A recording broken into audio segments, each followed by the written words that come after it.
about 5 years ago, which is scary as hell. But I think a lot. I think this stuff has been inside him for a long time. I mean, anyone who knows JD, has heard him on the air, or who knows him personally, knows that he's full of anxiety. He can't even get his words out straight because he doubts himself halfway through a sentence and cuts himself off and changes his mind. He's a mess, and it probably stems from a lot of things in his life, not just anything recently. And for whatever reason, whatever the trigger is, it seems to be manifesting inside of him and coming out. Probably the fact that he's almost 30 years old and still lives like a 12-year-old. My guess is he's getting a little bit nervous with the light at the end of the tunnel over here at Sirius. Maybe he's getting nervous about his future. So. Do you think medication's the answer for him? Well, I don't. Listen, I'm not a doctor. Medication is the answer for me right now. I kind of was in the same boat JD was, in the sense that mine was more depression with anxiety, but what got me to go on the drugs the first time was this job. Like I was afraid I was going to lose this job because I couldn't get my shit together, and so that's why I started going on it, and it saved my life. And I hope JD is helped, whether it's Zoloft or some other drug that doesn't give him an upset stomach and make him crazy. Whatever JD needs, I hope he could be helped. I'm a big proponent of the pills. I don't think they'll cure me, but they certainly make me able to come to work and instill me with confidence, as people here like to say. So I act like a big asshole to everybody. But hey, it's a trade-off. I'd rather act like an asshole to everyone and still have this job than be a depressed mess inside my house and people go, oh, that Jason kid, he was kind of nice. I don't know, he's all fucked up, young kid riding the subways, getting mugged by a bunch of big, nasty-looking thieves. Who would it... Isn't there an adjective you want to add to that, it sounds like? Bunch of big, scary, nasty-looking thieves. I mean, I wouldn't sleep at night. I would have the shivers.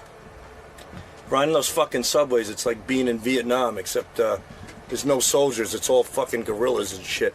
Just going at you, prodding at you, punching you around, smacking you. Poor fucking guy. He's all messed up. He's suffering from shock. The system's got to change. Now look at him. He can't watch his TiVo. He can't go on Facebook and email married chicks, and he can't do his dabba raps and everything else. He's all fucked up. I don't know. I think it's just like I don't know what the root cause is. It's well, they seem to think it's like his schedule. That might the lack of not sleep. Whenever you sleep, if you're not getting enough sleep, that definitely makes you mental. So that could be part of it, but I don't know. It's interesting, he feels nervous on the subway, but he feels so nervous away from home, even more so, because he'll take the subway to get back home. So I don't know. I'm going to go give him a hug when I see him. I feel for him, I really do. I think he's not getting a lot of sleep. He's a little bit sick, but this paranoia that's going on in his head, he's really, really paranoid lately, and I can understand getting mugged on the subway, being a little afraid, also the hours that he goes, but that happened a long time ago, so I don't know what's there, maybe, I don't know, his fantasy football team hasn't been doing too well, or I don't know, I just hope he's all right. And I said I'll take him to my doctor if he wants to go, but who knows if he'll take me up on that. Now, he was kind of saying his hours are crazy, that might have something to do with it. What do you think triggered it? Because, he was sick at first, and then he got... anxiety. I think he was legitimately sick, and then he wasn't 100% better, but I think he was sick but didn't know what was wrong with him, and when he was looking to have somebody diagnose him, he didn't know where to go because he doesn't have a doctor or whatever else. And so, his buddy gives him a Xanax, and then he's taking Zoloft, and I don't know what he's thinking, medication-wise. But JD's got to find out what's wrong with him first and then fix the problem. But we all know that's a major league. JD is a fucked up guy. I don't know what's going on with him. As a kid, he shouldn't have these issues. Anxiety, and I don't know what the fuck's going on. But I tell you what, he needs to get laid. That helps everything. That's my answer. Now, he was saying, his hours are really crazy here. Do you think that might be causing it? Well, the hours are a little screwy, but, the guy doesn't sleep. He, who knows? He gets up at 5 in the morning, and... He gets up at, 10 at night, and he comes to work, and then he goes home at, noon. Now, he said he was going to maybe try to have your hours. Do you think that would help him? No. They're just as screwy as anybody else's hours around here. But not according to what Howard said, because if he's got to watch the shows at night, when's he going to sleep? You know, if you got to stay up and watch him, that's stupid. You got to be able to sleep from like 8 p.m. till like 3 in the morning to have my hours. So he can't sleep during those hours, so that'll really get him fucked up. I think he's better off staying and doing what he's been doing. He's probably a homo or something. He doesn't want to come out of the closet at this point. He clearly, has some issue with girls. He doesn't like them. He spends no time with them. So it's just difficult for him to. Maybe he's getting one of those high-pitched mic tattoos where the day he plans to come out, and he'll come in here and make a big, announcement that none of us can understand because he mumbles everything. Are you worried? About him being gay? Yeah, Christ, that'd be awful. I can't think of anything worse. So, Richard, who barely understands anything about modern culture because he grew up on a farm. Yeah. He's they don't see doctors and dentists. No. Richard came to New York and goes, dentist? My dad says not to trust them. Well, Howard, he came to me and he goes, I got this thing. I'm going to go see my doctor, but I can't get an appointment. I go, well, why don't you go see a podiatrist? And he looked at me like I was crazy. I go, a foot doctor. I go, you have foot problems. Why don't you go to a specialist? And he's like, that's a great idea. It's like Eureka! It's like, when early man saw the wheel? Right, or fire. You're like, like Richard's like you just introduced him to fire. Like the greatest thing ever. You mean there's a doctor that will look at your feet? It's like, what? I don't understand. So Gary sends Richard over to the podiatrist. And the podiatrist says to him, look, you got to stop drinking for the weekend. Just for the weekend? Well, He knew it wasn't possible for him not to drink forever. This weekend, don't drink. Yeah. So Richard's walking around now. He's like, I did what the doctor said. And not drinking, there's no fun. Right. It's not fun. There's no fun. Boring. He goes, it's boring. Fucking boring. He goes, the weekend was so boring without drinking. And I'm like, oh, my God, does this guy have a problem? Well, there was an Onion headline once where a guy who was an alcoholic says, alcoholic who's been on the wagon for a year says, today will be just another boring day. You're right. That's funny. So the weekend was boring? Very boring. Do you have any interests or anything? Well, yeah, no, I still did stuff. I played guitar, wrote some music, just did things, but drinking just makes everything so much better. Yeah. Life isn't good enough. He has to make it better. So you didn't have any drinks? None at all. But your girlfriend drank? In front of you. At brunch, yeah, it was tough. Does she love you or does she have a problem? No, it was fun. She had like one or two mimosas, but just she doesn't have gout. Why should she have to? No. Stop But drinking? sometimes you don't. He's going through a tough time. You say, hey, maybe for the weekend I won't drink. Look, if I had to have brunch with Richard, I'd be drinking. Right. Well, that's you, Robin. But no, I would never. It's her too. I would never expect her not to. Yeah, that's right. So it was difficult for you to watch her sit and drink. It wasn't difficult. It was just like, wow, I wish I could have one of those. So because while she had 2 mimosas, he would have had 2 bottles of mimosas. If my feet were doing what your feet are doing, I'd never drink again. I bet they're drinking over. Drinking over. Well, it was food that caused it, too. It's the beer, too. He's Rich ignoring that. Hey, Richard, did she tell you things not to eat? Because I heard you just had a giant bowl of chili for breakfast. Yeah, I did. But it's Lisa made the chili. It's healthy. How do you know? That? She said. I made it with very lean ground beef, and there's nothing else in it, just vegetables. Is it organic? No. Yeah, so. Why don't you just eat all the healthiest stuff? Why don't you just eat like a plain something? What is it with you? I usually get an egg white, but Lisa's a great cook. Aren't you afraid of I'd be in fear. I would be so afraid that anything might blow up my foot that I'd be adding food back in very simply, one thing at a time. That's how I would do it. To make sure it wasn't going to happen. Well, I have been careful. I've been trying to eat a little. I had a turkey burger for brunch yesterday. Yeah. So let's give you a medal. Yeah. It's baby steps, baby steps for baby feet. Yeah. So How big was that turkey burger? Probably half a pound. It was covered in mayo. How soon can you go back to drinking?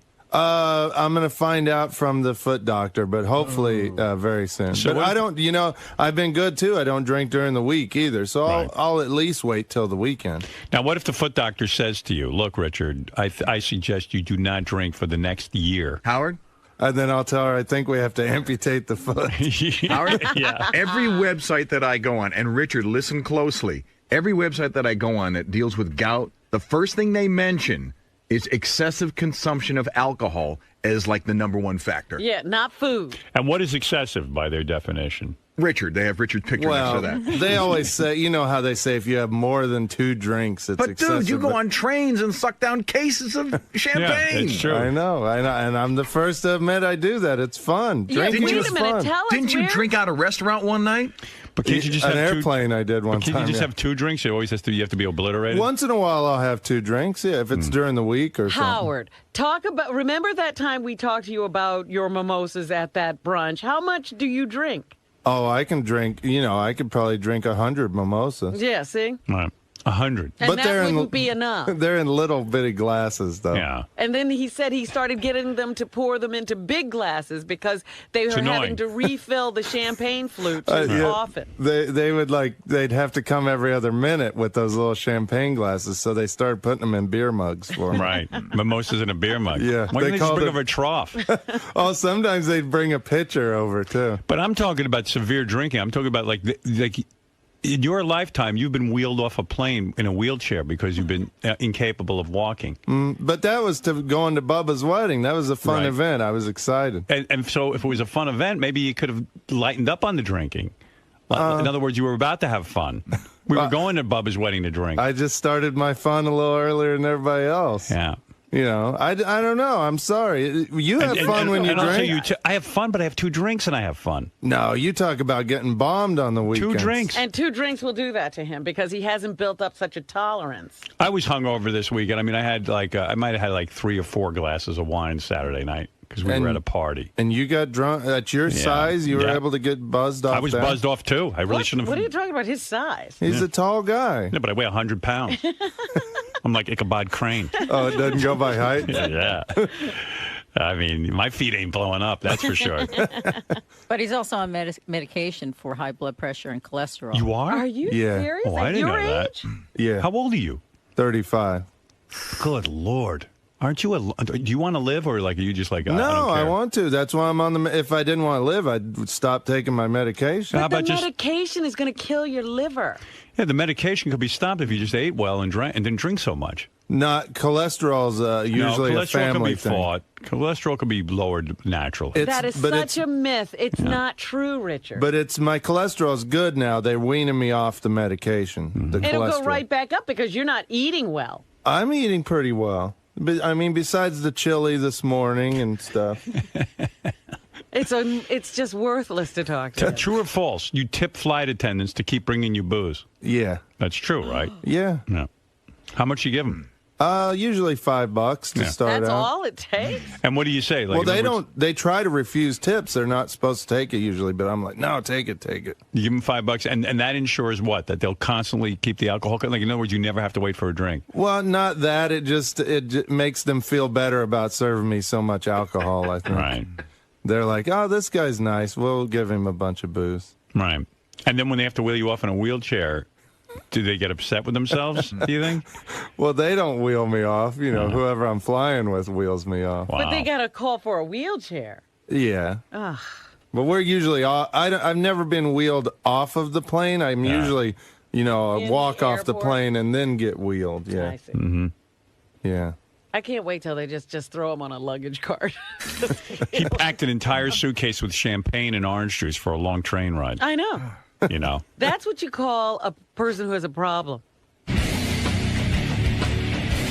Richard, so congratulations, man. You made it through the weekend without drinking any alcohol. I did. How do you feel?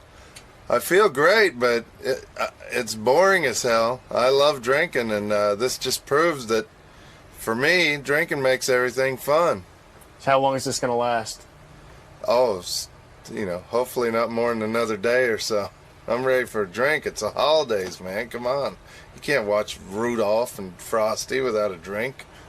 Now, along with not drinking, you're supposed to be eating a little better. Yeah, well, that I do try to do. Like yesterday for brunch, I had a turkey burger with a salad. But for breakfast this morning, you had chili. Yeah, but it's Lisa G's healthy chili. So You sure it's? healthy? She said it is. I mean, and she eats it, and look at how thin she is. So I trust Lisa. You know, if Jason brought in chili, I wouldn't eat it because I wouldn't think that it's very healthy. But Lisa brought it in, so I trust her. And, you know, for lunch, Sal and I, every day we go to Hale and Hardy. We either go to Hale and Hardy or we split a foot-long sub from Subway. So I'm very mindful of what I eat. And then at night I eat a lean pocket, and that's it. And I never eat after 5 o'clock. So I'm doing pretty good. And I've been eating like that for a long time. You know, it's just on the weekend and on Thanksgiving I went crazy. So I need to be a little careful on the Christmas weekend. Yeah, Christmas is coming up pretty soon, and there's going to be a bunch of holiday parties. Yeah, and I'll just have to watch what I eat. You're going to control yourself during those Well, the parties? control the eating, the drinking, I'll probably still go nuts. But, you know, at least now I have a heat pad for my foot, and I know to drink a lot of cherry juice and different, you know, juices to kind of keep the blood flowing through the toe. And what happens if the gout comes back for Christmas? Well, I'll go see the foot doctor again and get, you know, more medication or put the heat pad on it. But if even a tinge of it comes back, I'll just stop eating and drinking. But I'm just, you know, hoping for the best. I love to drink. You know, I'll be the first to admit it. I'm not going to say that I don't love it. I freaking love it. It's a blast. I have a lot of my 99% of my good memories are from drinking. You know, the fun I had while drinking and hanging with friends, and so, you know, there's not a better supporter of.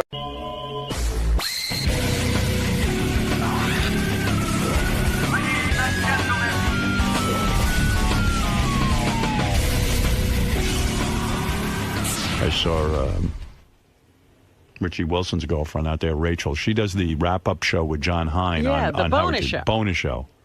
Pretty girl. I walked out in the hall the other day. I go to Richie. Richie's out there with her. He follows her around everywhere. I go, I know, he stands guard. Yeah, I go, are you guys a couple? No. She starts welling up with tears. He's I don't know. He's weird. I go, what is going on with you two? Oh, it's hysterical. When you ask them about it, They go crazy? I think Richie's fucking nuts. I don't think he'd ever do better than her. I think they're broken up. I don't know. Are you guys broken up? Oh, God. You're in love with him, aren't you? With Richie Wilson. Richie's our, what is Richie's title? As a producer? Is he a cameraman? What's his title, What is Rachel? his title? Senior content producer? What is he? Is he a supervising producer? I'm asking Rachel, Gary. I think he's senior content producer, I think. Senior Am I saying that content correctly? producer. I didn't even know I had one of those. Come What correct kind me of if I'm wrong. content? Senior content. We don't have many seniors. We only got juniors.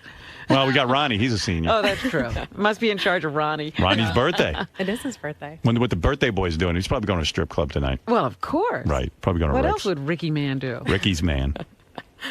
God, you're so beautiful. What's his problem? Thanks. He doesn't want you, huh? It's been a roller coaster since we were in here last time. Everyone asked me if we see him on the street. Here he is. I'm glad he came in. Somehow they found my last conversation therapeutic. Really? He stood in the hallway and kind of counseled us. It was kind of a nice moment, Howard. I appreciated it. You did some personal counseling? Yeah, I do personal Off the counseling. air. He did. On the side. Wow. Yeah, when I see people in trouble, you know how I'm the first one to help. I just think Rachel's a piece of ass. I wanted to hear from her. Of course. I'm just going to think about when she starts fucking other guys and Richie's sitting there going, shit. You'll have to counsel him. What's wrong with you, man? Why don't you want her? I couldn't. Things have changed. A lot of things have changed. Does she know that? What has changed? Yeah. I mean, I told you I started doing therapy. Yeah. How many times a week again? One? I go 1 day a week. That ain't shit. Well, you go 5. That's go 3. 3's fucked up. Well, I'm fucked There you up. go, yeah. Welcome to the club. Yeah. I do cognitive behavior therapy, which I'm always down on myself and have a lot of issues putting myself down. So I'm learning how to like myself more. But she loves you. I know. Wait I know. a minute. Let him finish the sentence. I want to see what this cognitive therapy is doing. My therapy means I interrupt. It's hard. It's hard to let somebody love you, or if you don't love yourself. So I'm learning to like and love myself better. So we're getting along a lot better now. Are you not attracted to her? Oh yeah, I am. More than ever. And she sees it now. She sees a big change in me. You do, Rachel? I do see changes in him. I want to make sure that they stick. So you're waiting to see if this is like a permanent. Okay, so remember What's going on? Here's the deal. Remember the last time we were on the show, we had just broken up because he didn't want to do the girlfriend-boyfriend thing. Right. He said, if you give me one more chance, let your guard down one more time, I would take you to Vegas and marry you tomorrow, which Okay. I'm not even looking for. I wanted I just want the girlfriend-boyfriend title if we're being together for 2 years. And have a normal relationship. Normal relationship, right. So Nothing has to be that big a deal. not that big of a Right. deal. He's So- like in Ghost. I can't say I love you. Right. So go ahead. So finish. we have this, great talk on the show on the air. He says all these amazing things. So I say, all right, I'm going to give him one more chance. He put it out there. We'll give it a shot. So we get back together. Like 2-3 weeks later, we're laying in bed and I say, so we're not seeing other people, right? We should probably talk about that. And he kind of gets defensive and says, I know we need to have a conversation about that. We'll talk about it later. Right. So after all the marriage proclamation and all this stuff, he was still on the fence about what he wanted. So I didn't bring it up for a couple months because I'm not going to be the girl who nags him. If he wants it, he Right. wants it. Yeah, cool. And so he says, we're I ask him again, are we getting back together? Are we seeing other people? And he says, who else am I going to see? I'm with you all the time. You don't have to worry about it. But doesn't really put it on lock. Right. He doesn't say that's Yes, kind of we're a exclusive. Richie. That's Right. kind of a He shitty doesn't answer. say it. It was. Right. You It don't doesn't. say, you know what? You're the one for me. I want to be with you exclusively. It was like dangling. You're like like, a you're treat. like, Yeah, it hey, was. you're afraid to get close, huh? No. I'm good, dude. I've changed a total 180, and I'm. No, but you're I'm afraid to loving get it. close. No, I'm not. He's Not- doing much better. This is going through what we went through this summer. We had the roller coaster summer. So But why right else now would we're you better. say to her, gee, who else am I going to see? Instead You're of right. saying, It's a cop out answer. It's a It cop-out answer totally 'cause you're was. afraid to get I close. I totally admit to that. so when he said that to you, what did that do to your insides? I felt like shit, but at the same time, And I you thought, just fucked him too, right? You're laying in bed. Yeah. All right, go ahead. That's good. So I'm feeling bad, but Thank you I'm for that. taking it. I'm sorry, but I'm feeling no. You just had him inside of your body, and he But I don't know. Yeah, go ahead. I don't know if you're the one. But I still, I'm still believing that he has feelings and he feels strongly. So we're spending all of our time together. We're together all the time. We're going out to brunch one day with Ronnie. Can I tell this story? Are you okay with this? If you want, or I'll put it out there because part of therapy is putting shit out there, so I have no problem Go with ahead. it. So we're about to go to brunch with Ronnie, and she goes to use my computer for a second, and she sees an email that I was sending to some other chick to go hang out Look with. at you with a big smile on your face. No, dude, because what can Player. you do? Listen, Where'd you meet this I chick? got totally busted. I was getting set up with this chick. I got totally busted, and Wow. It sucked. You went on his email. I was using he sent me, I didn't snoop on his computer. Smart, He he was jumping in sends the you on shower. there. He puts me on the email, gets me set up. I'm writing an email, I'm doing my thing. He wanted you to know. No. Actually, she wasn't even gonna be in my apartment for more than 2 seconds. It was just like, hey, can I pop on the computer for a second? I was sending out fashion. And listen. And you read the email from the girl setting it up? What was it? No, what it was was from me writing From to the him to girl, the just girl. saying. What was it? Hey, can't wait to see like, you. let's hang out and shit. Like, wow. Fucking killed me. I mean, to be honest Oh with you, yeah. I mean, after you finally Yeah. trusted him again. Yeah. Holy Yeah. cow, are you And a I player? just sat there staring at it, like crying. And he's like, "It's not what you think. It's not what you think." Yes, it is. It's what she thinks. Of course, it's what I think. I'm not stupid. He's trying to. He's being a guy. He's doing the deny, no matter exactly. what. He tried the deny. Exactly. I mean, it was fight or flight at that second. So I was like, no. When it was yes. Dude, listen to me. You got to set her free. No, I can't. Look at me. Look at I me. can't. I'm Can't do it. gonna Not gonna happen. talk turkey to Not you gonna right now. happen. Now I'm doing therapy for free. Not gonna happen. Not gonna happen. Set her free. It's never gonna work. It is. No, it's working not. good, man. It's working good. Have you two had sex since you saw the email? I won't answer that. I'm not gonna. I'm I mean, asking Rachel. Yeah, well, here's what happened. So we saw you in the hall that day, and you kind of did the relationship counseling stuff with us, and Right. and you said to me, "Don't you love him anymore?" And it kind of just shook me up a little bit, and I do. God, I hate that I do, but I do. Right. That night, I had a little family crisis, and in an emergency, he's still the person I always call because Right. he's been there for 2 years. He came over and for the next 4 days helped me through a really rough time, sleeping on the couch, nothing going on. And I missed him. I missed the hell out of him, and I missed having him around, and it was Well, he must awesome. fuck like an animal. I have zero complaints in that department. You keep going, but even though you know he's bad for you, yeah. you keep going. Boy, you So, must have well- some big cock. Is he big? He's good. Best Yeah. cock in stock. Yeah. No kidding. I never thought of you like this. Neither did I. You're like Charlie Sheen or something. Look at you. Give me a little crack in a hotel room, and I'm good. She can't stay away from you. What No- I told him is, You we like can bad date. boys. You know what? I don't. I mean, there's so much that's good about. He's the best guy I've dated. He is a good Hands guy. down. He One is. thing about Richie, he's a good guy, He is a good guy. but I ain't dating him. Well, what I told him is, I'll date him, but I need to. I can't let this rug get pulled out from underneath again. I can't go through it. So I said, We can Let her date, go. But I need to date other people. Like I need to be out dating. I can't be in this. So are you dating? I'm dating other people. I'm dating him, but I'm also out there dating. So And you're letting her, you're able to deal with this? We're dating, and so I could date too. Right. We're dating. It's just like it's like we're starting over fresh, like when we first met. So We're you're still- dating. so you're fucking them, but you're fucking other guys too. I haven't slept with anybody Boy, else. that's hard. That would be hard for me to deal with. But we're dating. We're dating. I want to Let me give him tell you, time to you know what's prove gonna that he happen? can make changes. She's going to go out and start dating. She's gonna find She's somebody. going to meet a great guy, and just going to fuck your head up. If she's happy, then that's fine with me. It'll hurt, but then I have to see the good in it. If she's happy, then I'm happy with it. I have to see the Look at the positive body in it. on her. I know. Are you going to do better than that? Not Look really. at that. Thank you. Thank you. I'm thinking terrible thoughts. Thank you.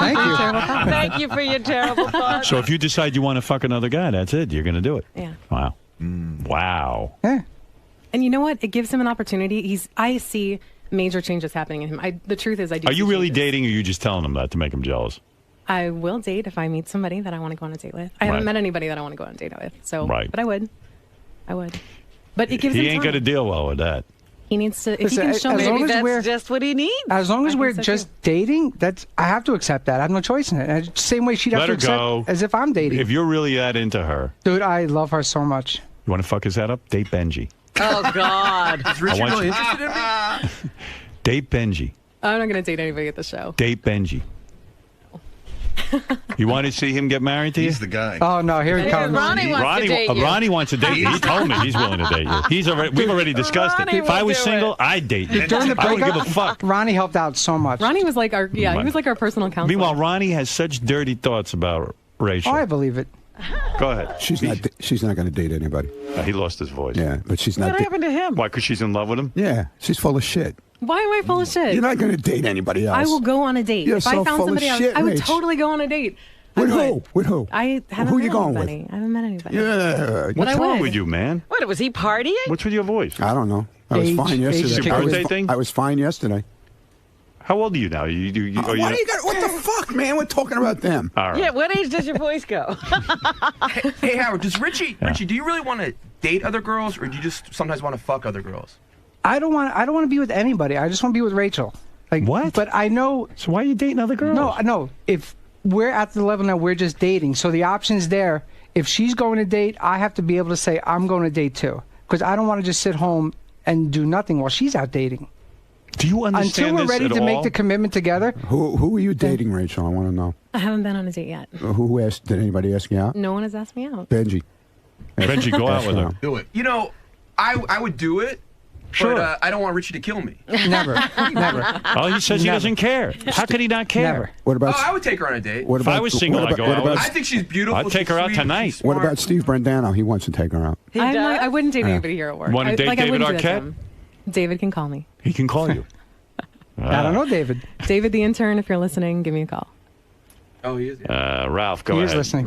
Hey now. Hey now. Ralph will date her. Oh, Ralph's a real heel. He'll date anybody. Yeah, whatever. I'll take a shot. Right. Listen, Richie's a nice guy. I like Richie. I've known him for years. But Rachel, what's wrong with you that you're putting up with all this? I mean, what bad image? Yeah, what do you is have of wrong with you? yourself? You know what? Yeah, you're right, and I feel like an asshole. Like it's a terrible feeling to. You should be in therapy. Maybe. I mean, Oh, you're honestly, not like, in therapy. I'm Only not. Richie's I'm in not. therapy. I'm a pretty balanced, happy person. It's not something that I haven't been through this before. I've been the friend who people talk to when they're going back and forth with their boyfriends, and I tell them to get a life and get over it. So I feel embarrassed to be in the situation. Is he your first real boyfriend? He's the best boyfriend I've ever had. He's not my Right. first boyfriend, but he's my best boyfriend. And she sings like Wow, an angel. that's the best. Thank you. Did you hear the new song we did? I heard your new song, yes. She sings like an angel. I don't know. I don't get it. Talented girl. She does, I see on her Facebook, she has photos of herself. Thank you. Artsy photos. You know what I'm talking about? Yeah. You know, this is a rule to everybody in the audience. The guys can learn from this. Like, hot chicks are always damaged. You know, like, she's putting up with this. Like, I'm not damaged, Ralph. I'm not damaged. I see something really beautiful in Richie. I, honest to God, and it's funny, but he has a huge heart. He treats me like I gold. thought she was going to say something else. We established that earlier. And I want to see him make changes. and And I what's- see changes at therapy happening. So he made changes. And so what does that mean now? I don't even know what the fuck He's you two are doing. communicating. He's communicating better. He's Yeah. telling me his feelings. I know. I heard you're I know. crying now. Is that true? Dude, I was a wreck was for a a wreck. month. With that day in the hallway, if you would have stayed for 2 more seconds, I would have broke down. I know. I saw. That's why I left the therapy session. I got uncomfortable. I saw the look in I your said, "This face. fucking guy's going to start crying. I'm going to punch him in the head." had to get out of there. I said, "I'm getting out of here." I thought this guy was tough. Wow, Yeah. yeah, Mr. Karate over He was there. misting up, and I went, "Maybe I'm messing with things I don't even know what I'm messing with." You're not ready to really be a I was an counselor. emotional wreck. Yeah, I got really upset. What were you telling him? Tell him now. I want to see him cry. I know. I just said to him, "I go, is a woman ever going to love you this much?" You know, I said, "Why? It set her free if you love." And he goes, "I know." And he starts welling up, and I go, "Am I in the hall? Aren't I supposed to be sleeping back in my office? I can't handle this. I'm taking away precious sleep time. Why am I getting involved in this?" I just saw her. She looked sexy. I wanted to hear what was going on. Right. You got involved and you're like, what the I just wanted to hear Now dirty how do stories. I get out of this? I thought it was sweet. I appreciate you taking the time to talk to us. Yeah. It's only because you're hot. Am I done? You done? Go. No, I'm not done. You want to say something, Ronnie? Because it's annoying the way you're talking. All right, I won't say anything. He's always sick. I'm always sick. You get sick a I'm lot. never fucking sick. What are you talking about? Did you go to a bar or something and start yelling and Go screaming? anywhere. What are you No? talking about? I went to sleep. What are you doing for your birthday? Nothing. Staying home. You stay home and sleep. I am. You got any plans, Ricks, No, or anything? Nothing. Nothing. Really? Nothing. Nothing. Well, you That's changed too. unusual. No party. going on? No parties. Why is that? Because you Not in get the to a mood. certain age, and birthdays are for little kids. At some Hasn't point, it ain't stopped them fun. before. But he's been celebrating for so long. He celebrated enough birthdays. Fuck that shit. Right. I guess when you get to your 80th, things change. Yeah, exactly. That's what happens, Ralph. All right. Thank you, Ronnie. All right, man. All right, well, Thanks, Ron. But Rachel, if you're going to date. Don't say you're going to date. If I met somebody, when David That's, called, that's a bullshit answer. You can't meet anybody the way you look? Come on. you know what? I work all the time. I don't want to date somebody I work with. I got to find some opportunities. Where do you work beside here? I do tons of like red carpet stuff, You do? music stuff. Yeah. Oh. Yeah. Yeah. And you're just going to let her go out there and meet guys? If I say no and throw like a hissy fit, that's the worst thing to do. Well, why don't you say, listen, you're fucking her and she's fucking you. Here's what I don't understand. Not that you don't have to get married, but while you're fucking, at least to me, it's kind of gross. Dude, if you're I don't not want to exclusive. like put my dick in someone else if it's. So then if why it's don't you in just her. be exclusive with her? Because And then if you feel like backing out, back out, both of you. I don't get the complication here. I'm up for being exclusive, but I think we're going maybe a little too fast. So when she's ready, who? when she's ready, she'll let me know to be exclusive. Wait when a second, she's ready. Rachel, are you ready to be exclusive with him? Not this second, and I'll tell you why. I want the changes. I want the stuff that he's doing to stick. Every time he's lost me and tried to get me back, he is 110% in. He's fantastic. He's doing everything. There's flowers, there's jewelry, there's everything to woo me in every way. But it wears off, and it Right. wears off in a month. And I want to say, here's a few months. Like, date me. Let's see if this sticks. Let's see if you can, if the changes and the things that all you're right, learning. now I get it a and little then more. if you're still the same person that I'm seeing right now, then it's on, because he's been fantastic the last month. Yeah. I know JD really wants to date you, but He does. Yeah, he's very hung up on you. Really? Richie, you care if JD takes her up? Nobody That'd be funny as hell. I like to tag along on that date. I love you. He'll go with the camera. Well, the song I wrote was "Every Man That I Was in Love With" on the Stern Show. So Yeah. yeah, they all got shout outs. All right. Well, JD got a shout out. I get it now.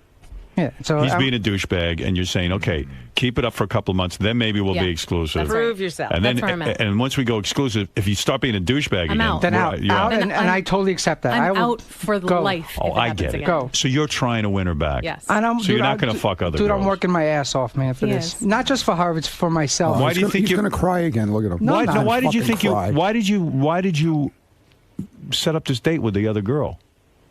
All right, long story short, I have some major trust issues. Ronnie knows, like, some girls fucked me over really, really bad. Okay. Really bad. Right. And so there was one night I was trying to, like, find out what Rachel was up to, and she was being very, very vague. So I saw her going down that road where I was getting burned again. Right. So I did a preemptive strike.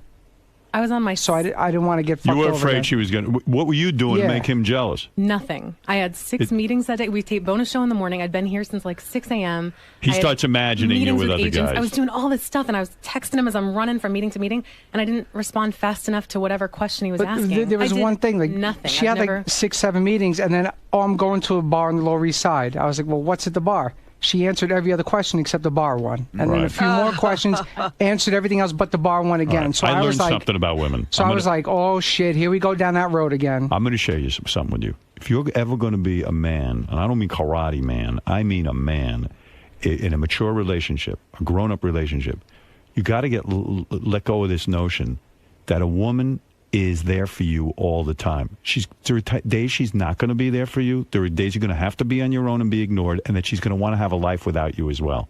Like, when did you realize this? When Beth started going, like Beth goes out. not before, sometimes not some in nights, the old marriage. With Beth, you learned this more. I learned right? it with Beth. I learned it in therapy. I get really upset. There's a part of me that wants some time to myself, and then I get upset when she's not there. Like, how could she want to be doing anything? What's more interesting than me? What's better than me? What? You know what? There are times that you're just not included, and you got to learn to accept it. As little boys, we want to be in our mother's good graces every minute. We want to be the center of attention. If you're going to be in a relationship with her, you got to there are times she's going to want to be with her girlfriends. There are going to be times she wants to go out and look hot and let guys look at her. But she's your woman. She's not going to go fuck you over. And if she does, so then you'll deal with it. Then deal with it then. I've That's never right. cheated on anyone in my entire life. I never would. But you've got to let her be free, too. She's got to. You can't make her a geisha girl that's there for you every fucking minute to have sex with you. And she's got to be answering texts in a No, timely she fashion. she has all the freedom in the world to do whatever she wants. Yeah, but you get insanely jealous. And But you think what- you're getting fucked it over, was and you just think that she's one flirting night. with guys. She answered like 6 questions for everything else all night long, except the bar one. She kept evading. So Because she knows. You want to know why? She missed it. She knows. No, she didn't miss it. She knows you can't deal with it, and she doesn't know Oh, what you to think do. she was working on him? Yeah, no, she knows that she's going to answer that, and there's not a right answer, and he's going to get fucking crazy. You don't allow her to answer that. If you didn't get so fucking crazy. But she told him she was going to the bar. No, he wants more. He wanted constant connection. I could have just said I was going home if I Right. didn't want to tell him about it. You know. And it made you nuts that But she the went to point- the bar. But there's going to be times What's that she's at the going to go off bar? on her own. You got to let her. Drinks? You got to let her go off on her own. It's hard. I'm not saying it's easy. I don't have it all together. That's why I'm in therapy. Right. And he is making. I do see changes in him. I really, truly do. Like, So you got so nervous you hooked up with this other chick. Did you fuck this other girl? No. Did you ever go out with her? No, this was like the next day she caught the email. Like the next day or And two. you never bothered to go out with her? No, shit, no. I would, but that bothered me. It bothered me too because I'd rather have him screw a friend or than be looking to meet a stranger. Someone setting him up with. He gets scared that you're going to abandon him. In other words, he's going to put everything into you, his heart and soul, and you're going to fuck him over. That's what it was. I thought I was getting burned again. When I put my heart into other girls, I got burned. So I saw it going down that road, and I just made a dumb preemptive strike that bit me in the ass. Right. But you got to grow up. He's right. He's got some growing up to do. Yeah, and I do think doing it. he's Growing doing up. it. I'm proud of him. I mean, he's making some major changes. I pray to God it sticks. I really do. Really, truly do. It's going to be a constant struggle. Even if you two get married and you swear exclusivity to each other, it's a constant struggle. Yeah. You know, you can get real jealous, and you can, but you got to let the other person do their thing. And the end result is worth it because she's awesome. Goddamn Worth right. it. Look at that dress. Yeah. Look at that body. Look at those boobs. Oh, there's Ronnie. Ronnie's still here. I'm still here, brother. Yeah, we talked about her quite a bit, Ronnie and I. Really? Yeah, it was pretty disgusting. Really? Oh, yeah. What'd you say? We do a lot of shit A lot to of you. talking, man. I want to hear about You're that. definitely built for... We do a lot of talking. You're a woman. Thank you. You're a worthwhile woman. Thank you. Like my Robin, you have real breasts. I do. Yeah. Real good. Now, Ronnie, I know, is very attracted to you. He's a sweetheart. He literally texted like every other day, being like, "How are you doing?" Oh, Ronnie will pay attention to you. He was- Please. You want a guy to pay He attention? moved right in. He texts moved right all in. attractive women. You would, No, you'd no. pay constant attention. Dude, I wouldn't do that to Rich. No, Never. no, we know that. But if, let's Never. say, Richie wasn't involved, you'd pay a lot of attention to her, right? If Richie was never involved, Right. Oh, even so- if they broke up, I wouldn't. Right. Really? I No way. I don't know about Never that. say never. Maybe not. If Richie died, you can move it. Sorry to hear Richie fell off a cliff. I'll be by tonight with a bottle of Jack. More like he got hit by a car, a limo. Yeah, Ben, go ahead. Hello. Hi. Hey, good morning. I just wanted to tell Richie that I actually have the same shit with my girlfriend right now. Me and her were dating for the past year and a half, and she just couldn't put up with my shit anymore. You know, I over and over again I said to her, you know, I'll get better. You know, I'm not gonna be upset at you. I'm not gonna, you know, treat you like shit, whatever. And it would be good for a month, and then I'd fuck it up as usual. But Oh, there you see, it's very common. But Ben, did you do anything to try and help yourself, or you just said you were going to stop? Well, no. What happened was we broke up. She broke up with me this past summer because she couldn't deal with it. And for 2 weeks, I put all my pride on the line and whatever to get her back. And, she took me back. And then whatever, we got into a fight last week over some stupid shit. And, Hey, Rachel, could you wear underwear with that dress? I do. You do? Okay. Sorry. Yeah, go ahead. I'll be texting you later. She wears thongs. How do you know? I saw her. you know? How do you see her thong? She was in my limo, and Really? And you I can had see- my mirrored I got shoes. a Sharon Stone shot. You gave her the special mirror, Justin? The one we shot bonus show there, or one we were in it the other night? Maybe both Uh-oh, times. Richie's getting upset. He doesn't know No, about that. I knew about it. I'm cool. You did? You mean you? No, not about the. Not about What do you the- mean? Like the you were beaver shot. driving and you I put the wasn't mirror? I wasn't Oh, you were in the driving. back? We all went I to was in Rick's. the back. All right. That's it. I'm sending a preemptive email. Yeah. Oh, hey, the Grim Reaper's on the phone. Hi, Grim Reaper. Hey, I just wanted to say happy birthday to Ronnie. Yeah, thanks, man. You enjoy yourself tonight, Ronnie. I'll be seeing you tomorrow. Thanks, Richard. Thanks. I got you a birthday present. It's an oak box. Thanks, Richard. All right, Grim Reaper. You're gonna love how Thanks, Richard. There's unlimited beard dye in it. All right, Rick, Thanks, go ahead. Richard. Rick, you're on the air in Pittsburgh. Hey, thanks, King. With all this Oprah stuff aside, Rachel, do you like to have your ass spanked? Are you up for a party, Rachel? There's not a lot that I wouldn't. Richie, you would have pulled it together fast. I suggest therapy at least 2 days a week. I'll do it. Hey, Howard, may I say this too? Yeah. Rachel, you have to also be willing to accept Richie's limitations. I think that's one. But she does. Everybody's a therapist now. But she can't send him a text every minute to prove that she's not fucking him over. He's got to let go a little bit.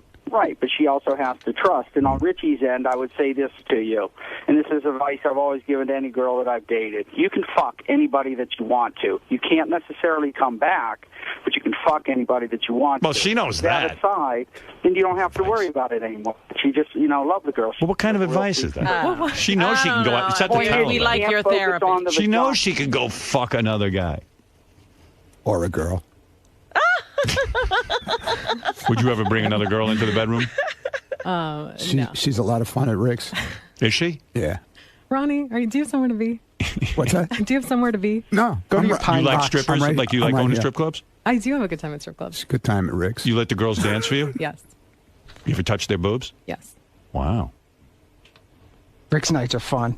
They didn't used to be for Richie though. He used to get upset. He He got jealous of the girls? Yeah. Oh. Wow. Dude, you gotta let go. Man, you do need a therapist 2 days a week. Dude, I'm working on it. Right. It's a work in progress. So she's messing around with the girls and you felt left out. All right, you got to get to the therapist, man.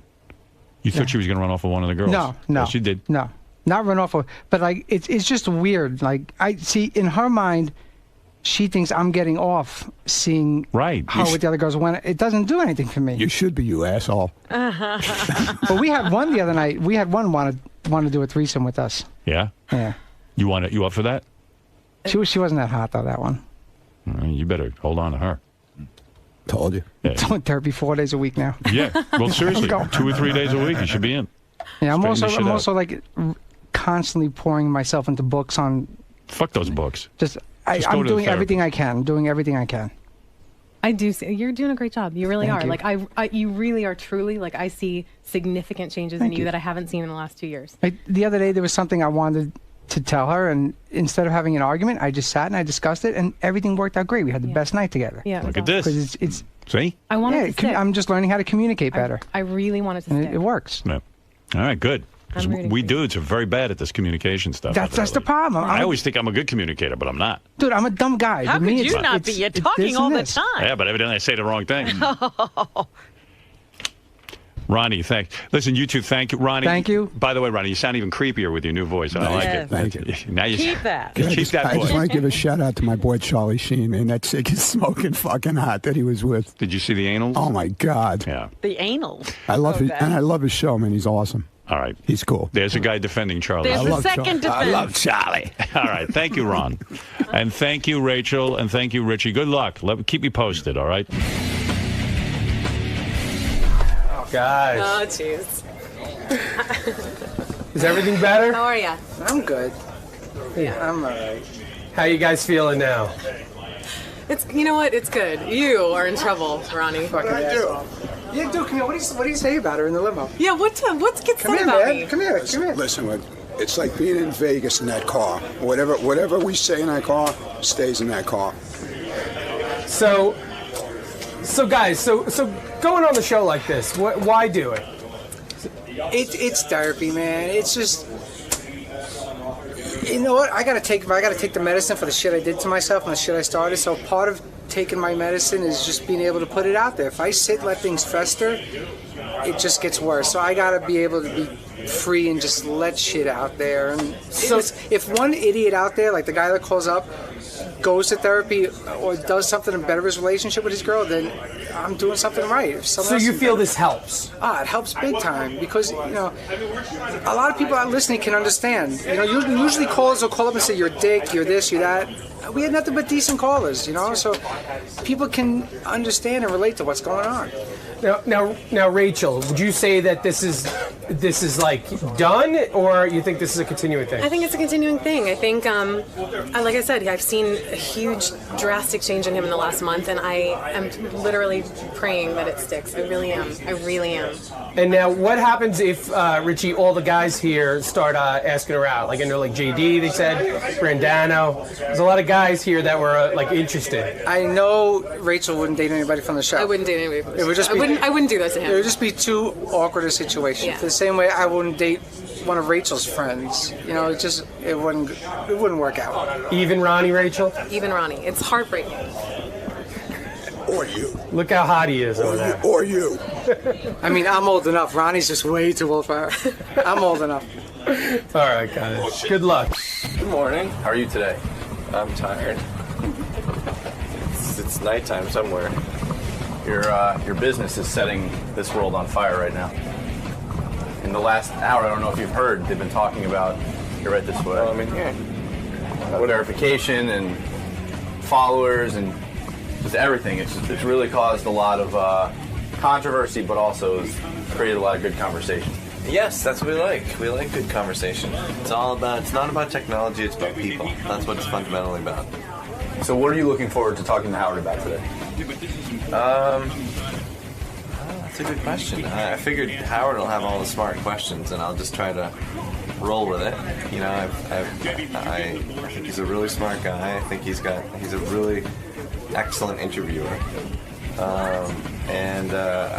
One of my favorite things to do is to just try to get into a good conversation and get great, smart questions and just try to answer them the best I can.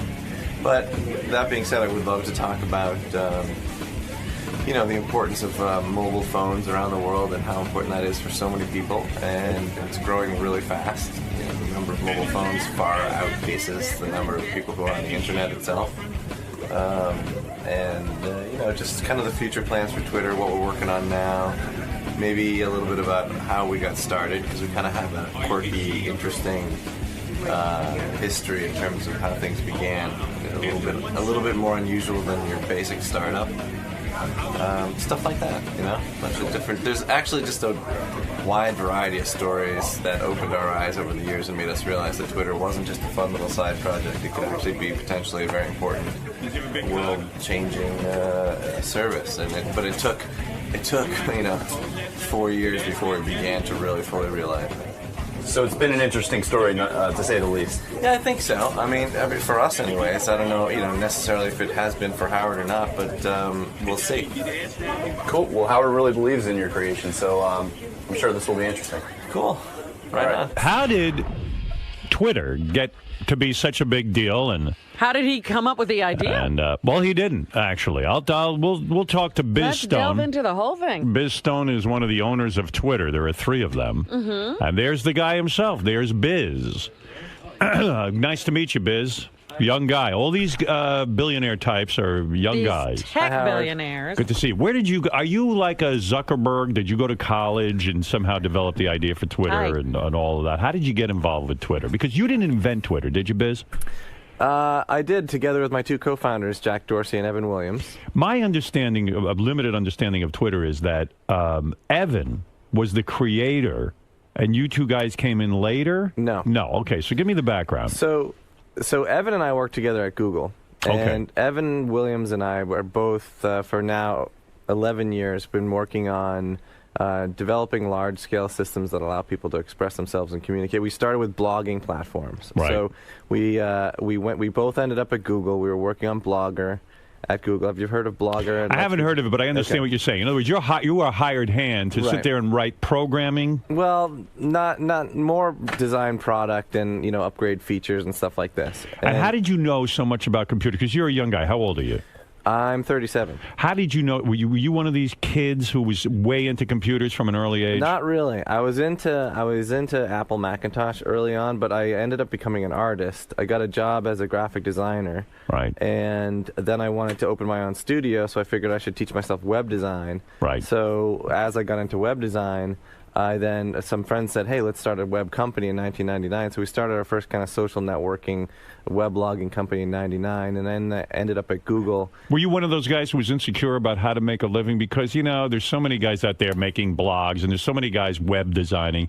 You can get lost in that sauce. I mean, the idea that you're going to be super successful is probably not even on your horizon. Yeah, no, when I got started, there wasn't blogs yet. So we kind of, Evan and I are both kind of progenitors of this blogging phenomenon. We got it started.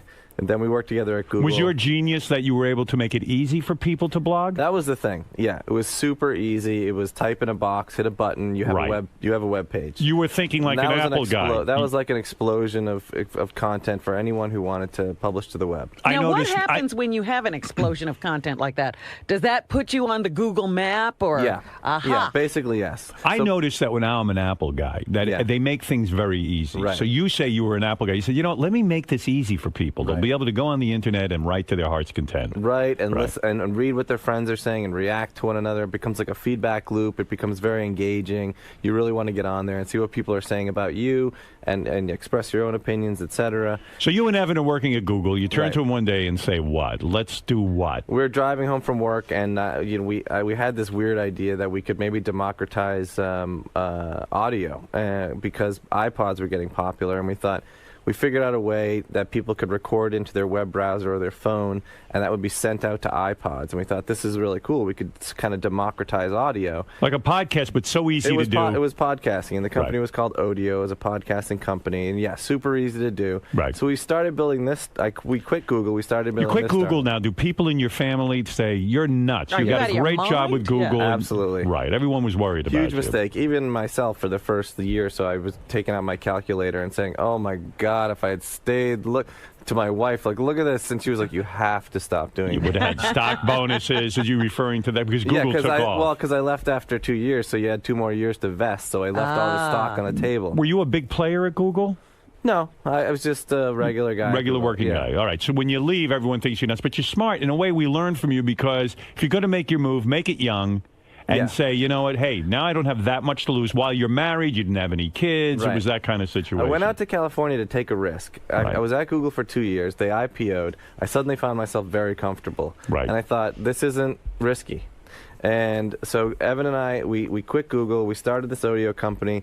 Problem with the Odeo company was, although it was a good idea, and we had raised money to raise venture capital to build it, we were not using the product. And that we were not emotionally invested in that product. And that, if you're going to do a startup and you're going to take that risk, you absolutely have to be emotionally invested. You're right, because people say to me, like, for a while I was looking at a movie to direct, believe it or not. I was going to actually look for a project. Now, it has to be a movie I'm passionate about. It's got to be a genre that I enjoy myself. You can't go out and say, I'm going to make a movie for people who like this kind of movie. So you invented this thing that essentially you don't even want to use. Right, so we were doing this, and then we realized that we're like, you know what, this is not good, because we're not even interested in this. So did you have any success with it? Did anyone sign up for this audio? It wasn't a complete dud. There was. It wasn't lighting the world on fire, which we were used to with blogging and Blogger. And how much money had you raised to do that? We had raised about $5 million. Because it takes money to put up that infrastructure, right? That's the thing. And with these companies, it's difficult because you got to offer it free at first, so people kind of like the Facebook and all that. You've got to offer it free so people start using it and get sucked in. Take a big leap of faith, and you got to start building. And it wasn't lighting the world on fire. We weren't thrilled by it. Now, what had happened was, during this time, my other co-founder, Jack Dorsey, and I had become close collaborators and friends. Right. And we were starting to talk about what else could we do, maybe besides this, that would be more fun. And Evan who was our third co-founder, had this great idea where he said, you know what, you guys seem to be getting along really well. Why don't you just take a break, take 2 weeks, and build something just totally different, just something fun, something you guys really want to do. And when someone says that to you, you can build it because you know how to program. In other words, you know how to write the script. Right, Jack so and I. Yeah, so Jack and I went and we built the prototype, and we took 2 weeks. Right. We built a working early model of Twitter, and we showed the rest of the team, and we said, "What do you guys think?" And people were pretty much underwhelmed, but. Right, because you say was the original idea 142 characters? The original idea was this. What could we build on top of this newly, in the U.S. anyways, newly popular emerging mobile texting, SMS? Yes. We said this is something that is big in Europe. It's built into every single mobile phone on the planet, of which there are over 5 billion registered mobile phones. There's only 2 billion people on the internet. Right. What if we built a system on top of SMS? And the SMS international limit is 160 characters. That's why we have a 140 character limit for the name. The name plus the. So. I was always wondering why you picked that amount. Right. But that makes sense. Yeah, it needed. The idea was read it and write it in its entirety on any mobile phone on the planet or the web. You never have to continue to go somewhere else to read more. And it is nice because I know when I read it, I don't want to sit there and read a book. People just drone on. Right. It forces blogging you. wouldn't work for me. Facebook doesn't work for me. I need that quick Whenever hit. I go over the limit, it says, hey, you have to be more creative and come up with a shorter announcement. right. And you always find you can. Yeah. Right. I think that constraint inspires creativity. It forces people to be concise in 2 sentences. What's your thought? Get it down to 2 sentences. Were you intimidated by the success of Facebook in the sense that you say, you know what, gee, these guys are so successful? Because Twitter's only been around, 5 years? Yeah, and we founded the company in 2007, so we're celebrating our 5th birthday from day of the code being activated on the prototype. Twitter has not been around that long, and yet it is part of our genes, almost our genetics at this point. I mean, everybody's using it. Ronnie's using it. Yeah, I mean, Ronnie the limo driver is using it. Then you know it's successful. That out the cocker. So what you're saying is, if it was me, I'd say, you know what, I'm not going to develop this thing because Facebook, after all, is so popular. It's kind of, it can be compared. People can communicate. Did everyone say to you, even your investors, I'm not putting money into this. You guys are crazy. You're never going to be big. No, we started it in 2006, and Facebook at that point was still just for college kids and stuff. Okay. And our model was absolutely fundamentally different. It wasn't a social network. It was you follow those sources of information which you want. You didn't need to know someone to follow them.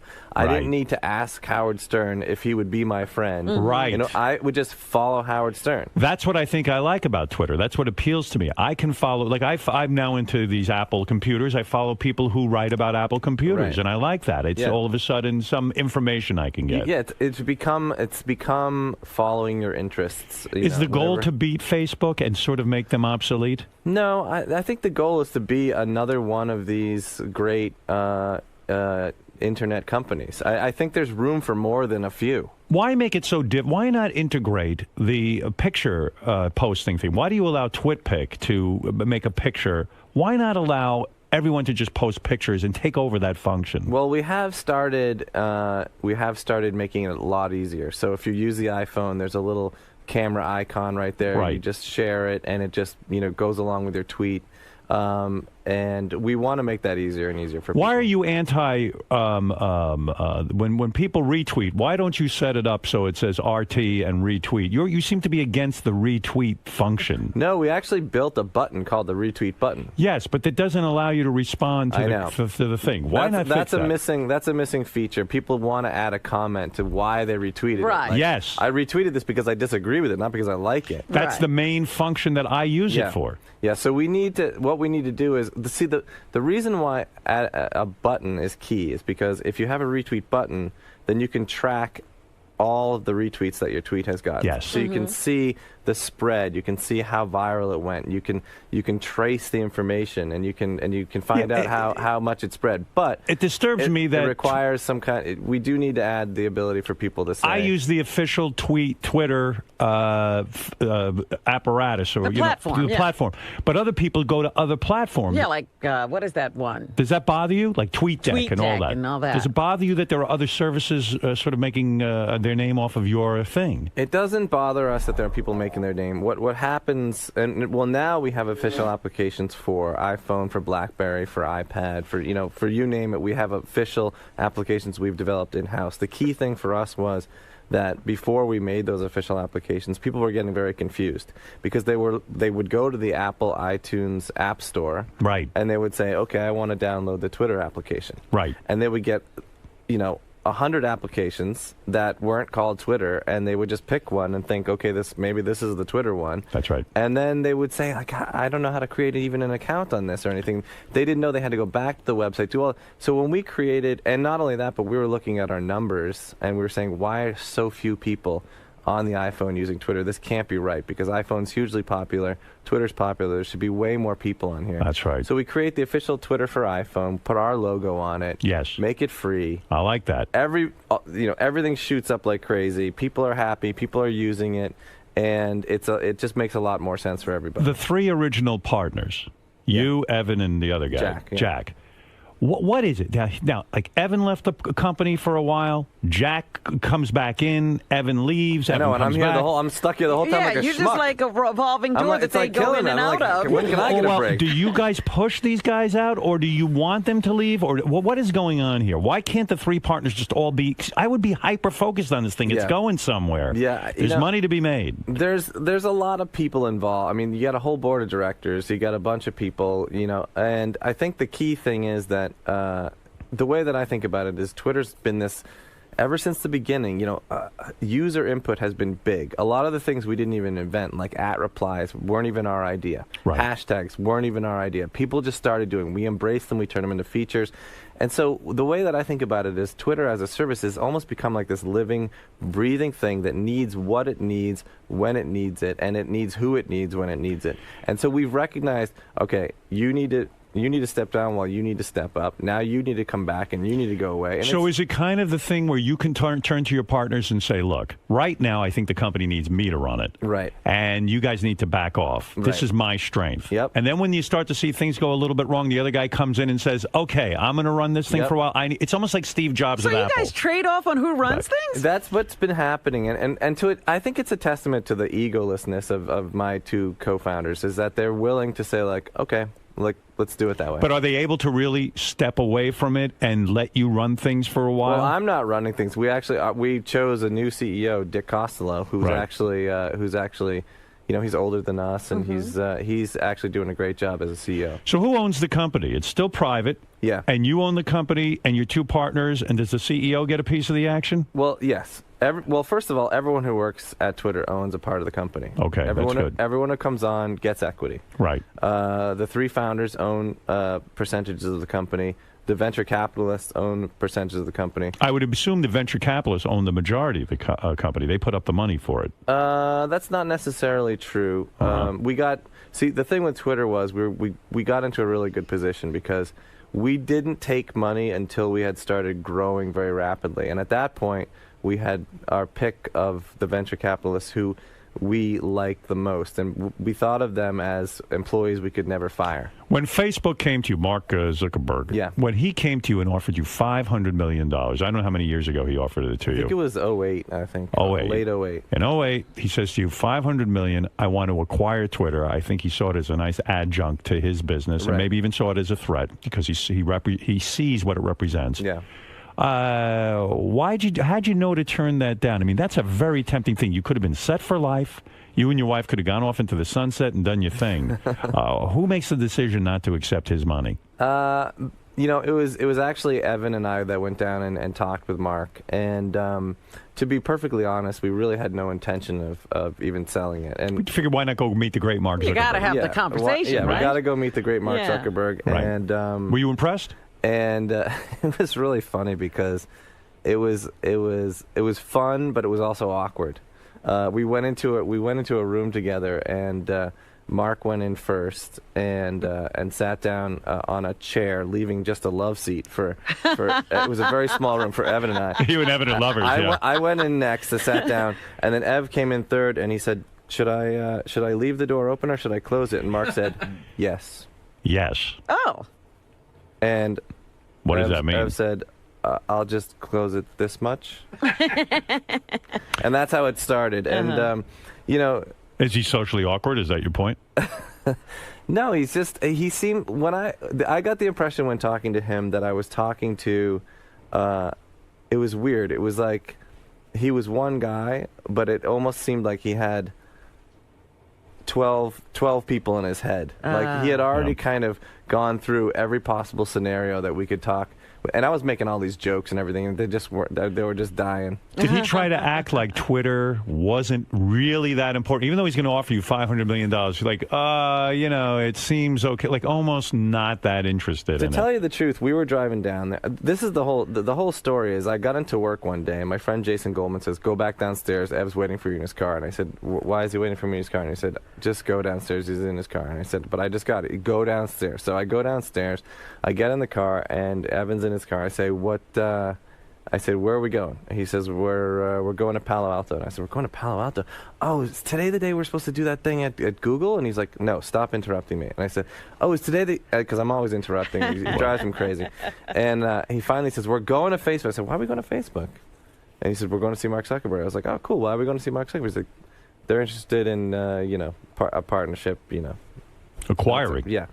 And I said, "Oh, really? Well, how much?" And he says, "I don't know. What do you think's a good number?" And I said, "I don't know, 500." And it was kind of like a joke. And he was like, "Okay, that sounds good." And so when we went in there, we're kibitzing, we're talking, we're doing this awkward stuff, and finally Mark says, "I don't like to talk about numbers. It's not my thing." And we were like, "Well, we don't like to either. It's an awkward thing to discuss." Right. Yeah, right. And he says, "But if you tell me a number, I'll tell you yes or no." And so Ev said, 500 and dollars. And I'll take it. And Mark said, "That's a big number." And I said, "You said you'd say yes or no?" And then he said, "Okay, how about some lunch?" And then so he never said yes or no. Yeah, and so and then we just had to go, and then just later that afternoon, Ev wrote a really nice note saying, "Thank you for the visit, but we really have no intention of selling this company. We're just getting started. We're growing around the world. We're proving that people are finding value in this service. Small businesses, individuals, big businesses, etc.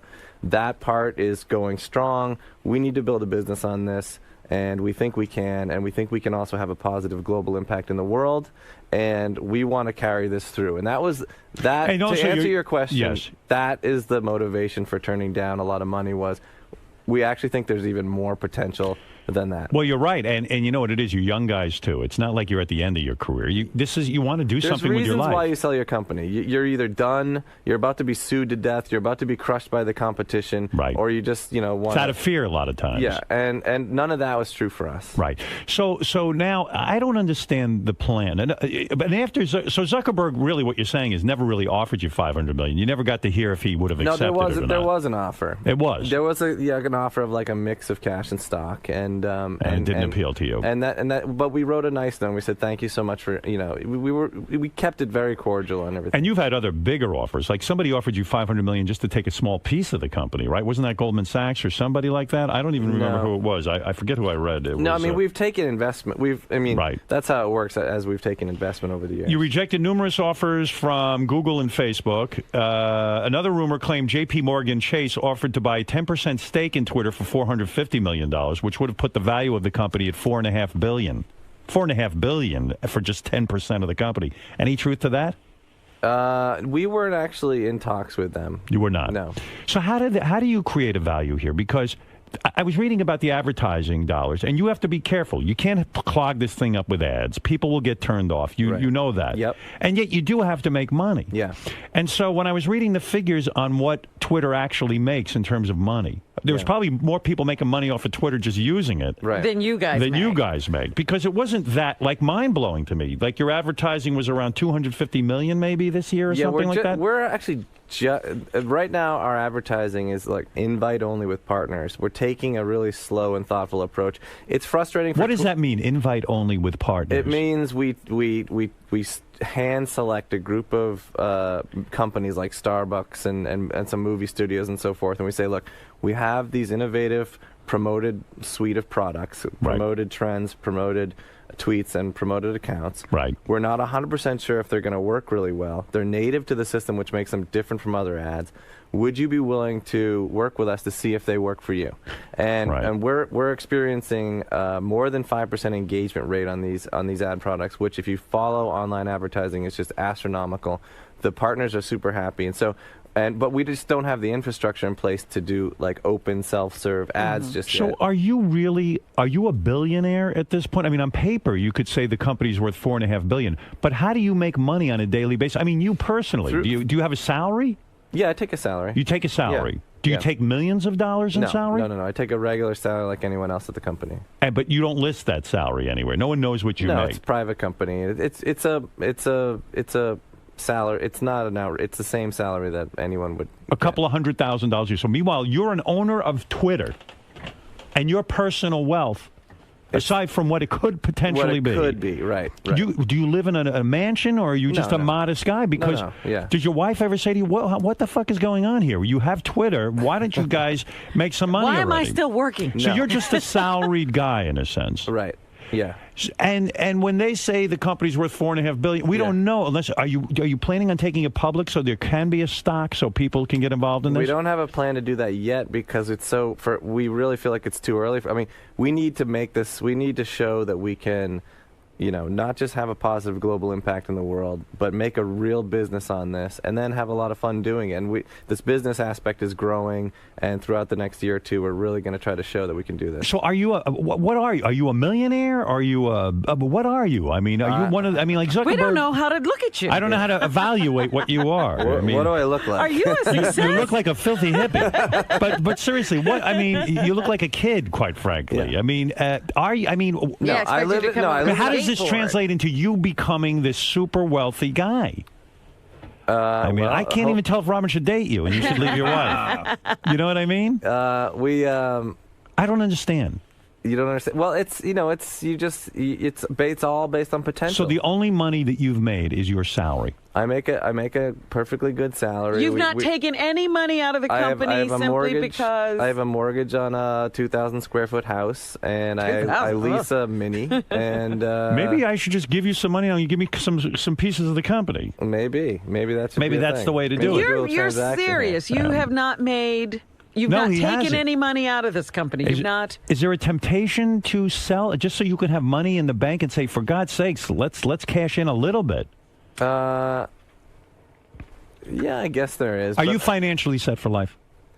I feel like I'm going to be fine. You're going to be fine. You don't worry about that I have stuff. complete faith that Twitter is going to be 10 times bigger than it is today. And your partners aren't pressuring you to do something. Everyone feels like we're real. I mean, we've worked our way into the global consciousness. But do you understand why I don't understand this? In other words, at some point, you want to live the American dream. You've invented something here that's unique, that's part of our culture now, and it's going to be an important part of our culture in the future, I think. I feel like I already am living the American dream. I mean, the thing the stuff that people have done with Twitter all around the world has been, Do you believe that Twitter overthrew the Egyptian government? No, I think people did that. Right, but don't you think Twitter facilitated that? Yeah, and I think the telephone helped bring down the Berlin Wall. Right, but I don't think they said the telephone brought down the Berlin Wall. You remind me of like a sort of a hippie attitude. Like we were talking earlier on the air that a lot of our guys want to be verified. Like that's a real big thing to them. Right. And then Gary was talking to you in the green room and said, this one wants to be verified.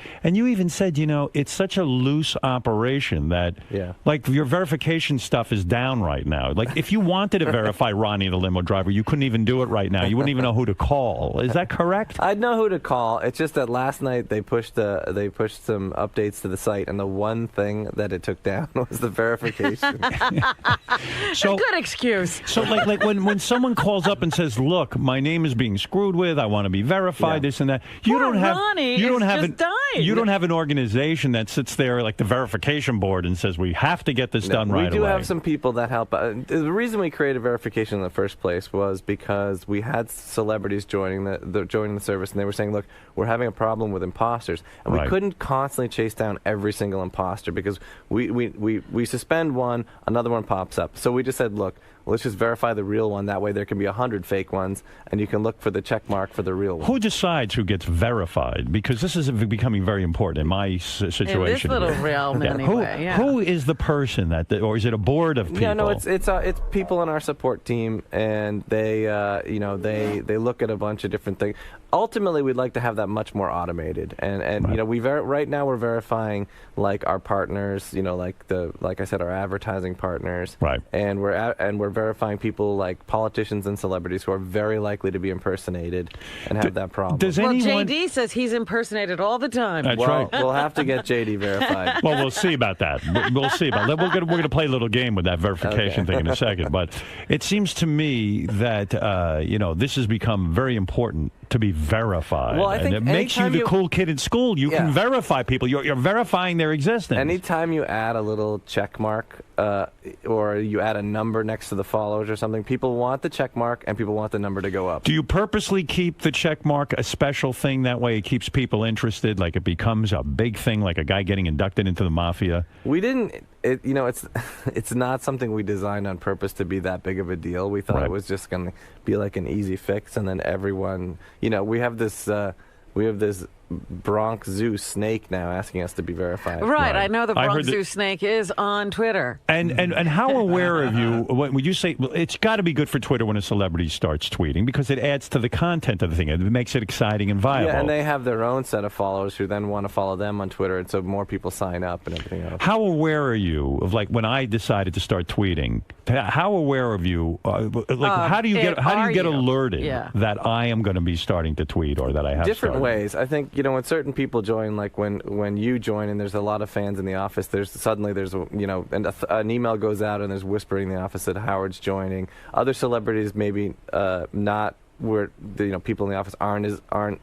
We find out maybe the next day through the news or something like that. Right. There's not like a red phone that rings when Charlie Sheen joins. Do any of the celebrities want to get paid because they feel like at one point I was talking to Ashton Kutcher. He was one of the early users of Twitter. Right.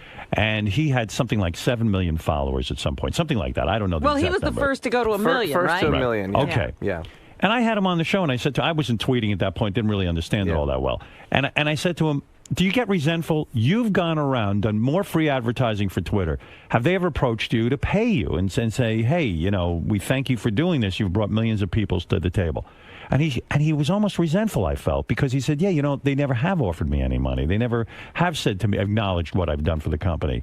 Does that play into it all? Do you pay any celebrities to tweet? We never pay any celebrities. I mean, the way that I look at it is this is a platform that allows you to send out messages to millions of fans for free. That's right. If there's another platform that allows you to send out messages to, in Lady Gaga's case, 9 million followers without spending a penny, right?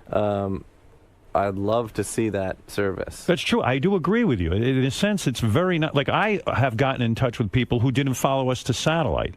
And so I say to them, hey, they go, hey, I'm enjoying you on Twitter. And I say to them, well, come join us on satellite. It is a free advertising medium. And I guess what Twitter gets out of it is I bring some people to the table. But, Ashton and Demi got a lot out of it, too. They got a lot of press out of it. I think drumming up all that interest. The key thing is, are you getting value out of it or not? And if you're not getting value out of it, then leave. Why do it? And I see. And if you are getting value out of it, that's great. I mean, that's what we want to hear. Have any celebrities approached you about getting paid? Have they said to you point blank, we want money? No one's come to us directly and said that, no. But you have had a few people bail, like John Mayer announced publicly that he was getting off Twitter and doing something else. Some people just get into trouble with it. I mean, I think, when you're in the public eye, right. One slip up on one bad tweet and it could be, that could be it for you. Could you get laid being the owner of Twitter? I mean, is that translated into some sort of... His wife still sleeps with him. Well, yeah, I mean, you have a wife. Are you sorry you got married? I mean, now you're this big, successful guy. You invented something that's changed the world. I mean, do you dream of living like half in the mansion somewhere? No, this has been great for me. I mean, I've been working now. I like to think. You don't think you can fuck girls with verification status alone? I mean, seriously. I'll verify you. Somehow I don't think that would go over great with our board of directors. You were saying. Twitter feels like this kind of like overnight success. Yes. But it's taken 11 years, to be an overnight success. So it's been a wild ride, and now I'm just thrilled to be able to be working on something that's having such a positive impact around the We're world. talking with Biz Stone. He is one of the And founders. that's kind of a cool name. What is Biz Stone? I don't believe that's your birth name. I think that's a showbiz name. Well, I'll tell you the real story if you want to hear it. Okay. Why are you Biz? Is that your stripper name? No. You're a hot guy. I'll give you that. My full name is Christopher Isaac Stone. Right. I couldn't say the word Christopher. I said Bizerber when I was a little kid.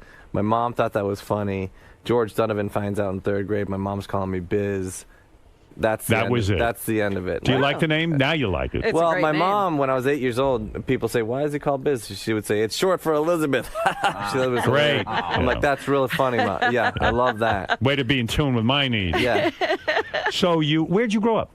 I grew up. I was born in Boston, and I lived in Brookline for several years, and I went to Wellesley High School. Were you an exceptional student? I was a good student. Yeah, it was actually a great. We grew up with very poor. My mother inherited this house that happened to be in a very affluent. But you were the poor suburb. kid. But nobody knew that, Right. And so I got to go to this really, really great public school. Was your dad not in the picture? Yeah, my parents split when I was very young. So. Never. One of those dads never showed up. Never took an interest in you. Yeah, I never really saw. Ooh, I bet Is he's sorry now. Is he taking an interest in you now that you own Twitter? No, we haven't reconnected. He hasn't found you yet? No. Communication from your father from what age? It's been a while. It's been like 10. I think we bumped into each other about 10 years ago, and before that it was even longer. So. Is that something that haunts you? I mean, that your father did not take an interest in you? No, I don't. I can't. Not really. I mean, it was more like they split when I was so young that I never really, formed a real attachment. Does he have another family? Do you have brothers and sisters? Yeah, and I think I have some that I don't know about. Do you know if your dad is on Twitter? I don't think yet. My mom is on Twitter. I wonder if your dad is. I wonder if. Do you think your dad knows that you own Twitter? I really doubt that he's on Twitter. Did you ever get to ask him when you ran into him? Gee, why did you never even pick up the phone and call? I mean, you had to be a little bit curious about me. I think he has his own issues. Yeah. What's his issue? There's some health issues, I think. Yeah, but I mean, all the years he was healthy, did you ever don't you just want to shake him and go, Dad? Didn't you care about your little boy? The last time I bumped into him 10 years ago, he asked me who I was. Oh, wow. What do you mean? He said, Are you Garo's older brother? Wow. And I said, No, I'm your son. And so you got brothers and sisters out there that you don't even know. He's remarried or reattached, and there are some folks that I don't know. Yeah. Did you have a brother? Do you have brothers and sisters from? I have 3 sisters. Right. And so they were all abandoned. Two half sisters and one sister who shares a father with me. They were all abandoned. Well, no, the half sisters have another father. Yeah, I know. Yeah, but they were all. They were abandoned too. Jeez. Gee whiz. Any of them work for Twitter? No, none of them do. Any of them hit you up for money? Well, I mean, I support everyone. Folks in the How do you support your mother? Yes. Support your sisters? To a certain extent, they're doing okay. If your father comes to you and says, "I need to be verified," would you verify him, or would you tell him to get the fuck out there? Do you hate him? Tell him to talk to the verification. You seem like a happy-go-lucky guy, but do you hate your dad? No. No. No, I'm just.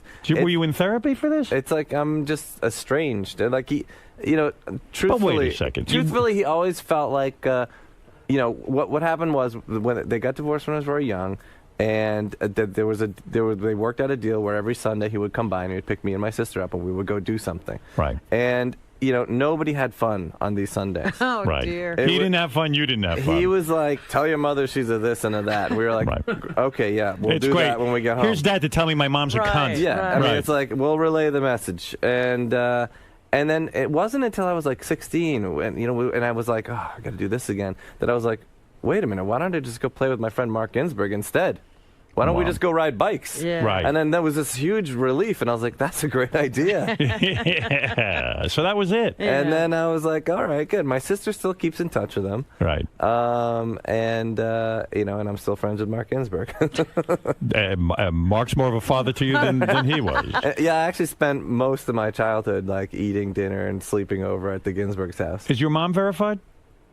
No, well, my mom's not verified because no one's going to impersonate my mom. Is well, Mark Ginsburg now verified? that I'm talking to you, now there's going to be like 17 Yeah. of Biz's mom. I don't know, Biz. It's this whole verification thing. Who wants to be verified here? I'll let you guys duke it out in front of Biz. Would you do me the favor that if the guys come in, we can pick the guy who makes the best argument. We'll give each guy 30 seconds. We'll keep it like a Twitter thing, very short and sweet. Okay. Will you promise to verify the winner? Yes. Okay. This is All right, exciting. guys. It's gonna piss off everyone else who's never been verified. I know. I know Bubba the Love Sponge wants to get verified, but he's not here right now. He's not here to plead his own case. But maybe you could if you do him a favor. All right, but listen to me. Yes. Here's J.D. Harmeyer, who has 100,000. You're closing in on 100,000 followers on Twitter? It might take a little while. I got 82,000. 82,000. Oh, Impressive, the no? music is kicking in here. Yeah. Biz, impressive. JD's music. 82,000. That's pretty good. He has his own music, Biz. Biz, when you hear a guy go, aren't you impressed? Benji, you want to be verified. Is that correct? That's correct. I do want to be Who verified. else? Jason, you want to be verified. You have 2 Twitter accounts, and I believe maybe one for your cat as well. Is that true? No one for the cat. No one for the cat, but I do have 2 Twitter accounts. I have 24,000 followers on my main account. All right, and Ronnie, this would really help you out because you have recently been impersonated on your it's Twitter causing account. him Is that right? agita, yeah. Oh, well, see, he's been impersonated. I've been See, that's- impersonated more than once, and what you did was you shut the wrong account down. You shut my account down, and the guy who gets on as me has got the exact same thing, except he used a capital I instead of a small L. All right. So your point is that he runs And a I horrible have- organization. And I have close to 40,000 followers in hold on, a it's month. not your turn yet. Okay, you asked me. Not I'm yet. answering you. And Brian Phelan, you want to be verified. That's too many characters right there. Right. Okay, Ronnie's here we gone. go. You have 30 seconds. I'm going to go to Ronnie first since you're on a roll. Tell Biz why you should be verified. We will vote, and only one person here can get verified. Is that right, Biz? Yeah. Okay, I'm on Twitter a little over a month. I have close to 40,000 followers. Okay, I have imitators. They get on there with my picture and everything. They get on there and insult women. They call them whores and sluts in my name. I had one guy taken down. First, they took me down by mistake, and then they put him back up yesterday again. All right, there's your plea. All right, that's Ronnie, the limo driver Mund. He's been through a lot. And he met Triple X, Sexy Vixen Triple X on there. Okay, here we go. J.D. Harmeyer, here is your 30 seconds, dude. And you know this is important to you. Don't fuck it up. Biz Stone, listen carefully. Go ahead. Okay. I have over 80,000 followers. I take my tweeting very seriously. I do have people impersonating me. I had people impersonating me even before I got on. That's one of the reasons why I got on.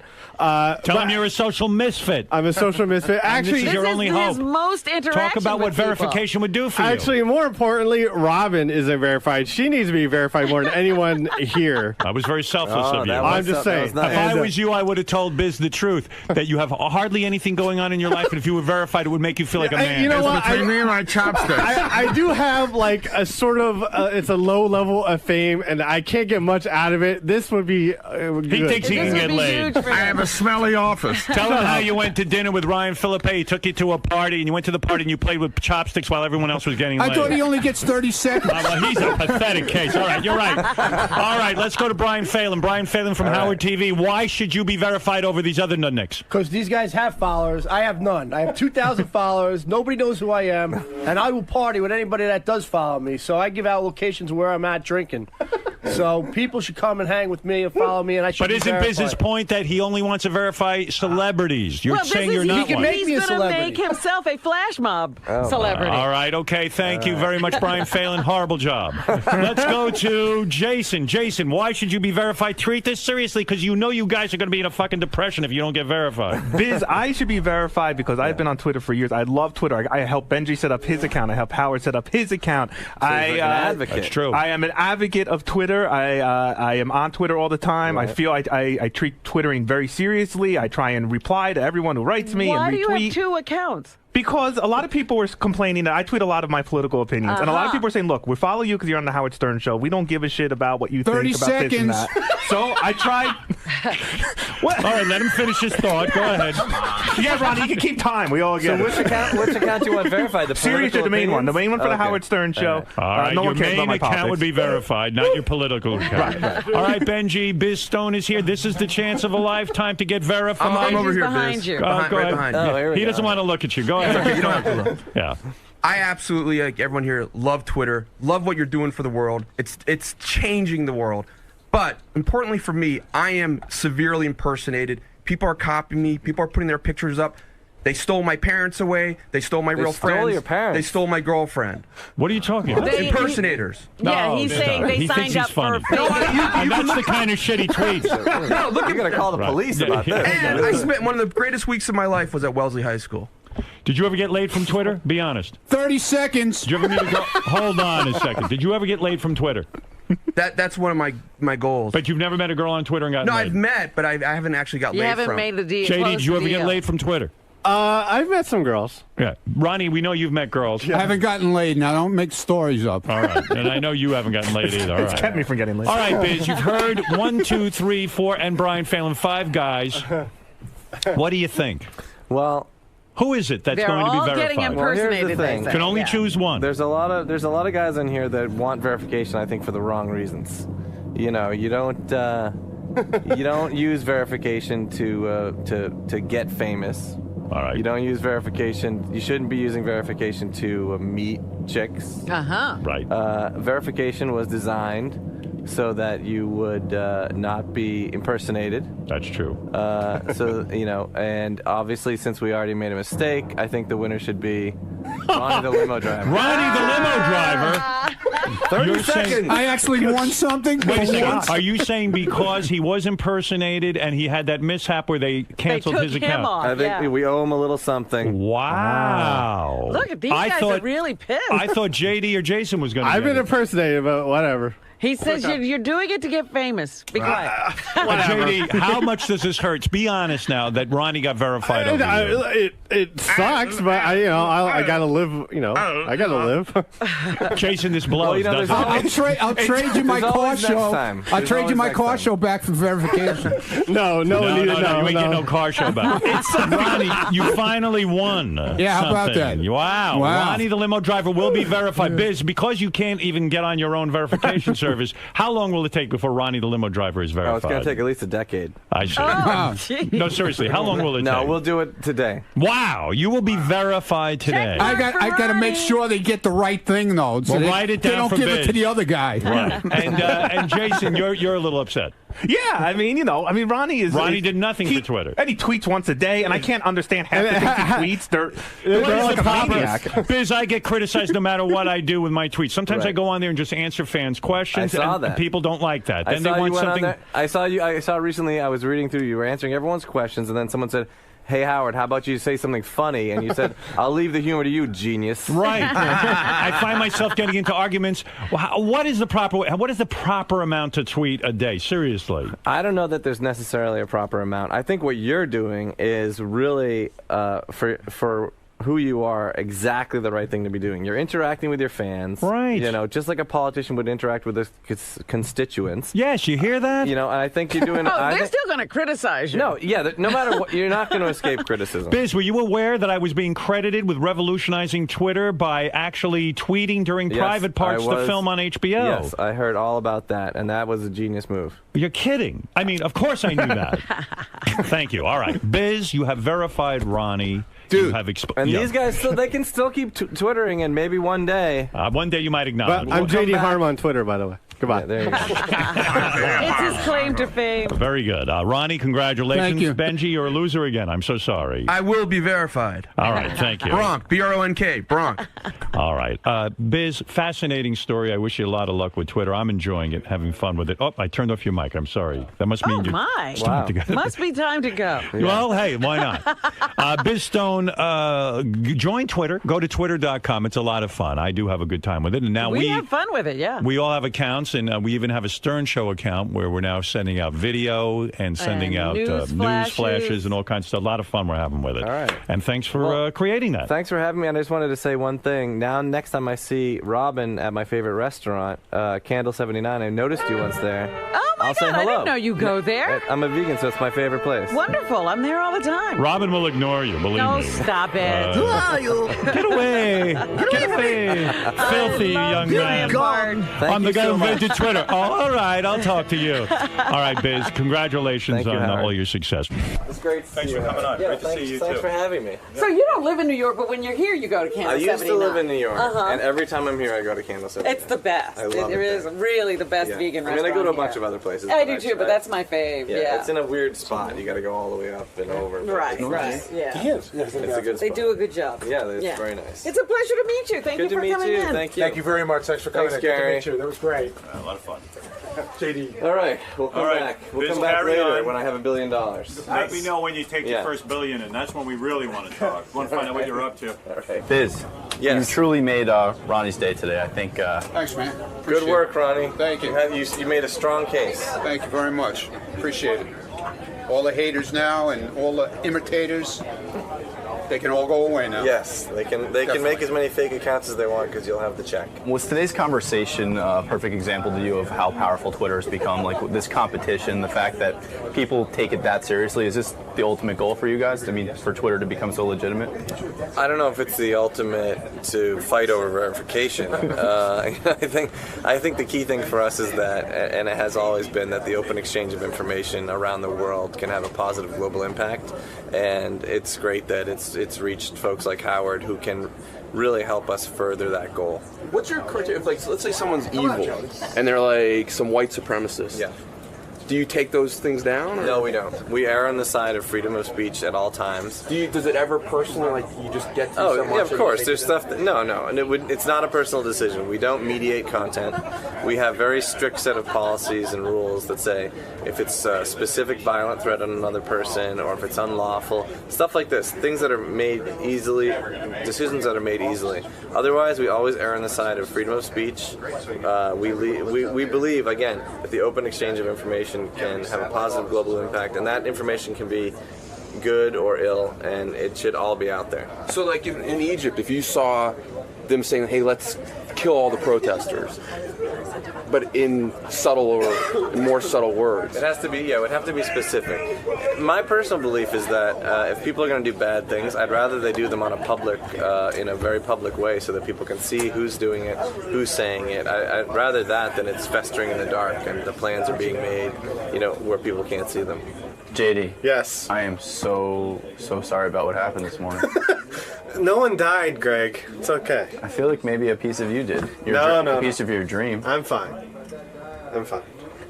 Do you look at this as your one shot at Twitter greatness and that's it? Like, or do you feel there will be a bright and happy ending to this story? You know what? I'm only 31 years old, Greg. I have a lot of life left in me. Knock on wood. So there's plenty of time to get that blue check mark. One day that blue check mark will be right there. Did you wake up this morning thinking, "Hey, I'm gonna walk out of work later on a verified man," and here you are, still unverified? No, listen. If I thought that, then I'd be just crushed. But I don't think like that. I don't expect anything to go my way. So it's easy. It's just another thing that doesn't happen. What am I gonna do? Do you believe in this sort of a karmic reaction? You're going with the karma again. I'm just saying. I mean, of all people to steal verification out from underneath you, the one Ronald J. Mund. Maybe it is karma. It's definitely an interesting. You really nailed something on the head there. It's definitely something interesting. It's a funny way this world works, and c'est la vie. You'll tweet with it. You'll Live roll the with day, it. whatever. Huh? Carpe diem. Que sera, sera. C'est la vie. Que sera, sera. Whatever will be, will be. And you're just gonna keep on tweeting. Of course. I have something funny to say or whatever. Sure. No verification or unverification or non-verification is going to Listen, stop that. if I didn't tweet because of verification, I wouldn't have been tweeting in the first place. So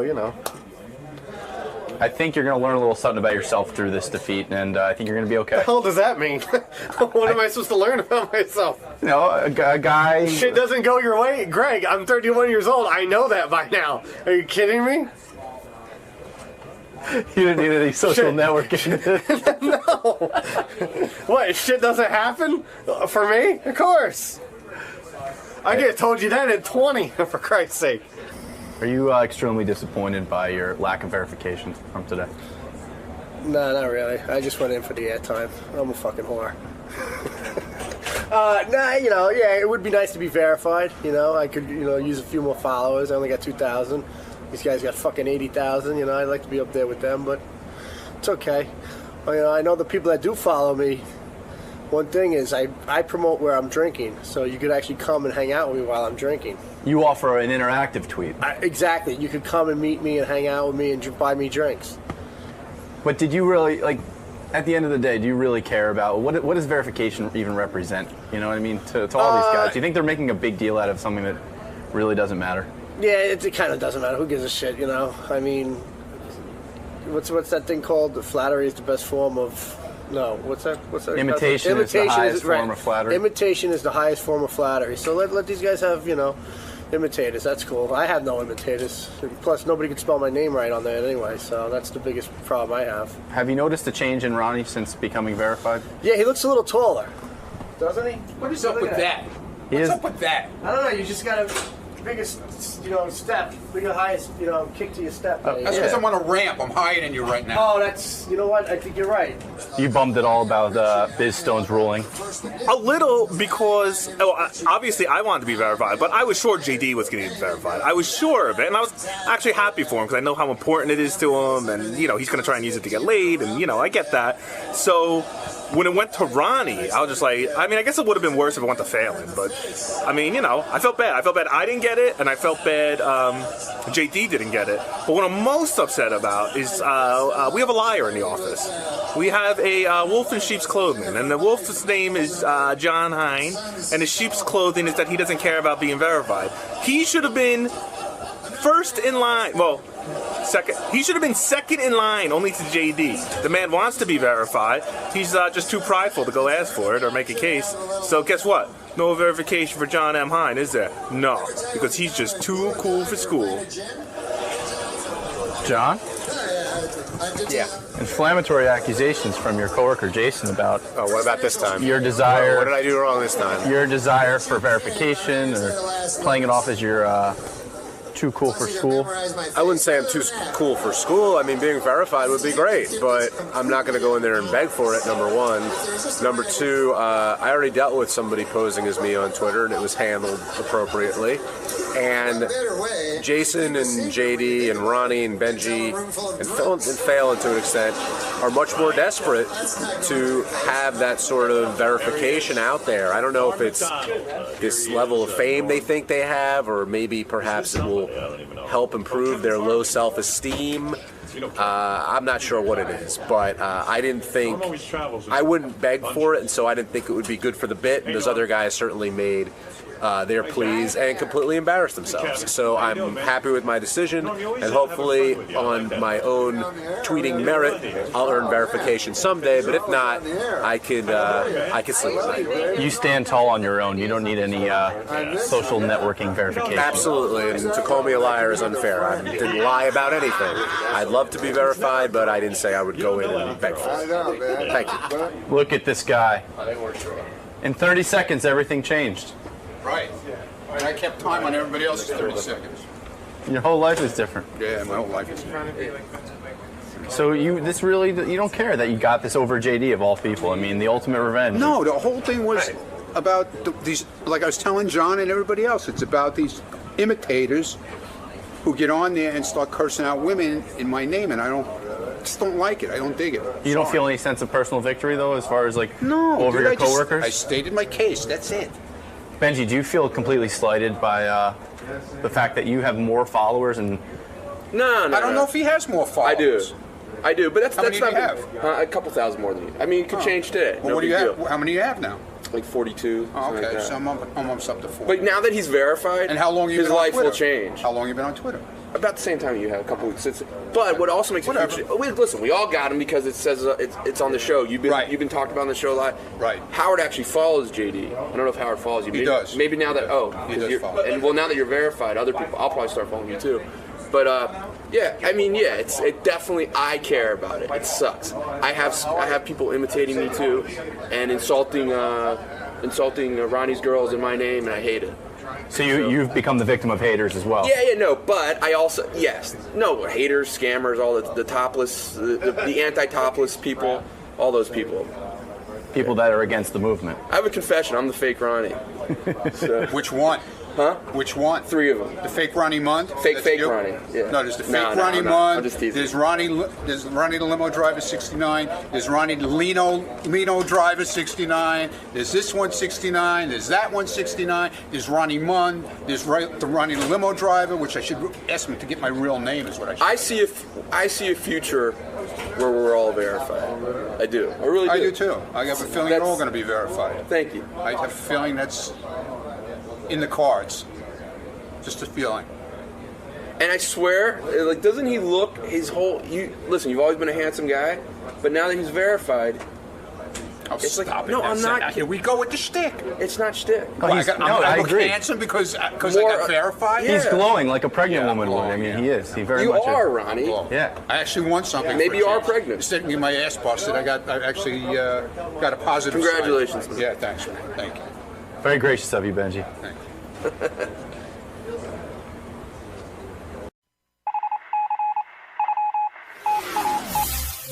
This is the best of the wrap-up show. A recap and behind-the-scenes look with John High and Gary Dell'Abate.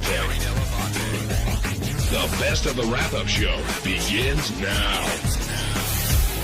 On Monday's wrap-up show, we talked about Ronnie's block party, which has now become famous, and it was Ronnie and Scott who appeared at a club and had this big block party. So they came into the show, and then Benjy and Shuli showed up to sort of give us their version of what happened. It turned into a bit of a free-for-all. I think Scott felt a little attacked. But you watch it, you decide how it went. Well, we've got Scott Salem here, so I want to jump right on Ronnie's block party. And Scott, you were accused of a couple things here. I'm hoping you could set the record straight. First of all, more than a couple. Did this happen because you were looking for money in a gig, or did Shuli approach you? It's kind of both. We just discussed something. I said, "You get anything to host that make some extra money?" It wasn't like I was, but it doesn't seeking him out. But already that doesn't sound like both, because it sounds like you asked him that. He didn't come to you. He said he was saying, lining up gigs, and I said. I inquired. Right. So you asked I didn't go to him seeking out a gig. I didn't say create a gig for me or right. But he does gigs all the time, and you say, "Can I get on a gig?" Yeah.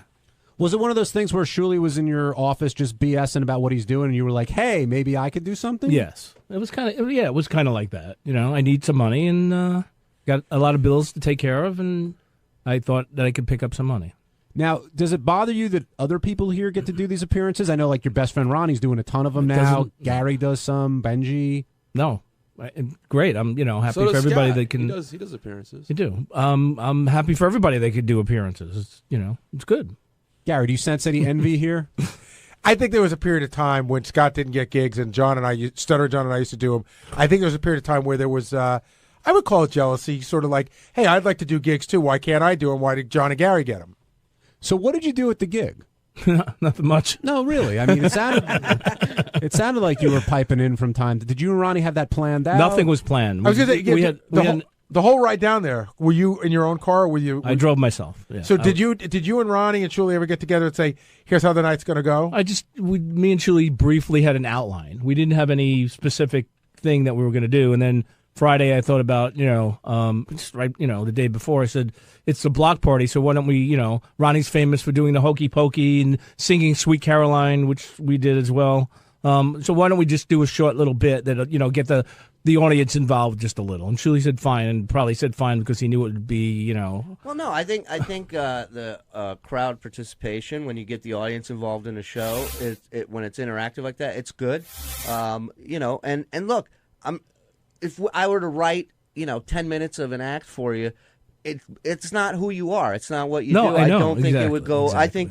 I think as bad as everybody says it went, it was Scott and Ronnie. Like, they didn't go out of the box. They didn't go out of their element. They did what they do. Ronnie, flirts with chicks, and Scott stands there and goes, I don't know what's wrong. So you're deeming the night a big success? You know what? No. Here's a rule in stand-up that I've learned. Nobody walked out early. That's a good sign. We had standing room only. Everybody was happy. They left. They said goodnight. We had a great time. And I was prepared to pull the fire alarm if things got really bad. So would you do another block party in a different town? Yeah, I would. I'd do Scott? it with these guys again. Well, Howard said not to do it. Yes. Well, I'm asking you how you feel about because it. today you said you weren't going to do it anymore. I think I need a more defined, phone. phone. But did you The phone is great. I wish I could DJ parties now. I could just take the phone. Did you walk off the stage feeling satisfied? No, you walked out question. like a never baby, satisfied. for God's sakes. No, I felt like crying. I was getting paid, nice money, and I felt like I didn't contribute enough. That's how I felt. Let's talk about. Hold on, Ronnie. I didn't walk out. You walked out. It was over. Everybody hung with the fans afterwards. You walked out. I left. And everybody had things to say about you after you walked out. Hey, like what? Like, what's wrong with him? Why is he so crabby? Why is he so dull? Why is he so boring? And that was just Ronnie saying If you that. were on Twitter yesterday, you would have seen all this shit. I don't If you were Twitter. on Twitter, you could have seen how much I don't Twitter. Scott didn't want to break curfew. There's a fake Twitter Scott, the engineer, somewhere. No, it's not Ronnie, hold Not on. me. I really believe it's you watching everybody. Wait, guys, hold on. Ronnie, what was the mood with Scott? I mean, don't people kind of expect him to be that way, or do you think he's not enjoying this? Like, you guys I are don't having know, a good he time. He didn't look happy to be there. To be honest with you, he really didn't look happy to be there. Why do you think he was unhappy? I don't know. That's not my thing to decide. But you have a thought. He didn't look happy. But you have a thought in your head. He even from before we even got there, he was calling on the phone about parking spots and shit like that. I mean, you go park your car. What's the big deal? I don't think he wanted to be there. You saying Scott acted a little like a You didn't diva? want to be there. He admitted it. I You didn't want to be there. Why are you yelling at me? I was fine. I had a good time. Did you want to be there, though? Of course, I wanted to be there. What do you think, Shuley? Seriously. He was very excited about this show. He would ask me every other day, how are tickets looking, how are ticket sales. What about the money, Shuley? Because today it came up that Scott wanted to be paid up front, and there was a little bit of complaining. I was a little there. surprised because get that's that. normally the way it works. You get paid at the gig. I mean, I that's get that. And, normally, but also normally the way it works is, there's not two guys standing on the stage and doing the hokey pokey. Fine. That's also that not was normally how Ronnie's it works. block party. You named it. That's what you wanted. Absolutely. So that's what you got. Absolutely. But you also have to look at it like, I'm not a booker that you've never met before that's booking you at a club and you're never going to see me again. I said fine. I didn't. If it was somebody else that I didn't know, I would have said this is bullshit. You got to pay us tonight. Well, when we were driving down there, Shuley goes to me and goes, Scott's got a special bid he's going to do, but you think I should tell you about it? I go, no, don't tell me about it. Just let him surprise me. And that was the bit. We got there and Scott says, should I tell Ronnie what I have planned? And Ronnie's standing there, and Ronnie just looks at me and he goes, whatever you got for me, I'm going to give it back to you 100 times, you bald fuck. And you guys should have just come out in fucking diapers and sumo wrestle. That's what it sounds like you were doing. I thought the banter would be a little bit better between you guys, considering you guys sit in the studio all day long and talk. We had the mic fucking didn't work. That's I mean, they true. gave us piece of shit stuff. I mean, so right away, I mean, I walked in, I look at this thing. It looked like it was out of, like some kid's party or something. Yeah. It was like a Mickey Mouse mixer on the table. But I'm like, it really was just like when there's technical difficulties in the studio and Howard starts yelling at Scott and Scott just does that look left, right, and he's just like, I don't know. and He I was shrugs his like, shoulders. what the fuck do you want me to do about this? I mean, it's not my room, it's not my equipment. I don't. They gave us mic cords that didn't work. Yeah. But your mic cord, you got to hold the fucking cord, on the mic to get it to work. I will say in Scott's defense, this was the first time I ever did a gig with the DJ, and at the venue, I know they had a sound system. I kept asking Shuley all week that you sure they got stuff. They sure you get the right stuff. Can you really be a DJ No. if your turntables are on your iPhone? No, and we were going to call his phone while he was DJing. We wanted to do that, but the DJing ended after like 5 minutes. It was so in we airplane didn't- mode anyway. So Yeah. How great would it be? This one's going out to. Oh, hold on. Hey, Ronnie. Yeah. So you told Howard this morning that you thought everything went fantastic. Ganji sends out a note saying that everything was a disaster. Hey, listen, Ganji has to do his job at Howard TV. And what's his job? He's got to make it sound like it was shit and that I was an asshole, like everybody, Well, you were an asshole. Everybody was crap, and, the whole thing, and put, the whole spin on it that everything went bad. If you went on Twitter yesterday, the fans that were there put shit up. They thought they had a great time.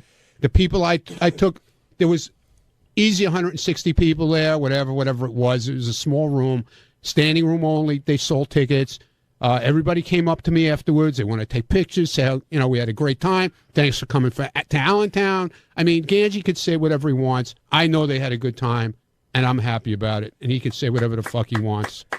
I said everybody left happy, but these were the things that I noticed if I was somebody at that event that was paying for a ticket.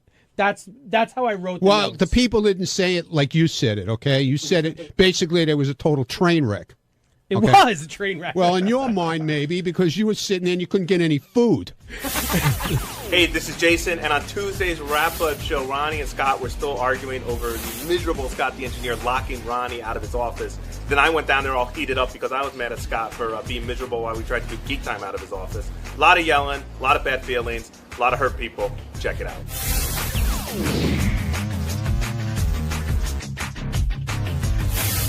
Now, before Scott and Ronnie and Robin and whoever else wants to plead their case, Gary, did you know that Scott's door was shut today? Like he was keeping people out of his studio? No, but you got to look where we work. Of course I didn't know it was shut. I mean, the funny thing was I walked by and I did see it shut, but it didn't seem weird to me. Then somebody comes into me and goes, just so you know, Scott's locked Ronnie out or whatever like that, and that's how it starts. Now, Scott... You can't do anything different here without anybody squealing on The you. door was never locked. But it was shut. The door's been Which shut is- before. Well, hold But- on. but isn't- but- it mostly has been open, but it's been shut before and it wasn't locked. So I didn't lock anybody out. But And- you said that you shut your door because you wanted to focus on work today and keep people in the halls and the noise out. But a lot of people were calling bullshit on that because we only had one guest and there really wasn't a lot of stuff going on. Can you be honest? I know you wanted to get your work done, but was there a part of you that was like, I just don't want to deal with Ronnie today, so I'm going to shut the door? Well, I didn't want to deal with a lot of bullshit today. So just let me... What define what you thought a lot of bullshit would be? Any fallout from yesterday. But what did you think? You think people were just going to walk by and just yell shit in? Yeah, you asshole. No. No, but really, What kind of fallout? 'Cause there was no fallout. I walked in this morning, and I said hello, and that was it. I'm trying to get a handle on what you thought might be happening. Yeah, what did you expect to happen? Well, I didn't know. That's what I even said to my intern. I said, just watch out. Today's going to be a crazy day. And it turned out. But why did you think today would be crazy? Because of the wrap-up show? Well, the wrap-up show and the show yesterday, and then, I thought there would be more coming down from what happened. But So- I totally get, like, you want to focus on your work, so even if it's emotionally, like, you just don't want to deal with it today. But was it, Ronnie, you said you walked in and said hello this morning. Was the door was closed. Oh, so the and door I was said, how already come shut? the door is closed? And he said to me, there's going to be a lot of noise around here today and a lot of camera stuff going on, and that's why I need the door closed. I said, what are you talking about? There's nothing going on. What He said, there's going to be a lot going on. And I said, you know what, fine. What specifically, and be honest, Scott, was under your skin? You hit Robin for the diva comment. You hit Ronnie for trashing your performance. Forget Robin. She totally blanked out during the show today. Howard was talking about something. I forget what it was, but she had no clue on what he was talking about. And she's like, what? And Howard's like, and he had just talked about it for the last 2 minutes. What does that have to do with you calling her a diva? Well, come on. Good point. Everybody knows. But anyway. I don't. Are you saying that she's all high again and stuff? Hi. Nasca? I mean, come on, really. I mean, everybody says she's full of herself, and, a lot of times she is. Well, she called you out for eating during the meet. Excuse me. That wasn't my fault. I had gotten there and asked for something to eat an hour and a half before, when I got there. I said, let me eat before the meet and greet. And the guy said, sure, no problem, we'll get it. And an hour and a half later, the food shows up, right before the meet and greet. But you said it was okay. And I didn't sit there and eat. I got up, and I was friendly, and I took pictures. What the fuck is your problem? Holy shit. Part you said you're friendly.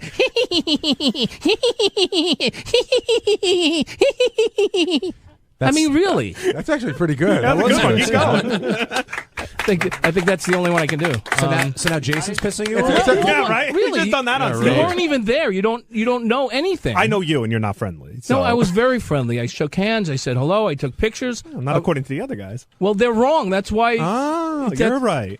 Well, yeah. Why would you say Scott isn't friendly? Because I've listen, not I've friendly worked to you. I've worked with Scott a very long time. He's never been friendly, but I've always kind of like laughed it off and shit. Like that's just the way Scott is. He's a miserable fuck. But like I saw it in action last week. Like in just when you're trying to get something done and he just throws up every roadblock he can because he's miserable. So John, you know this. A few weeks ago we had to do Geek Time out of Scott's studio. Yes. Now I don't know why Scott seems to have some like.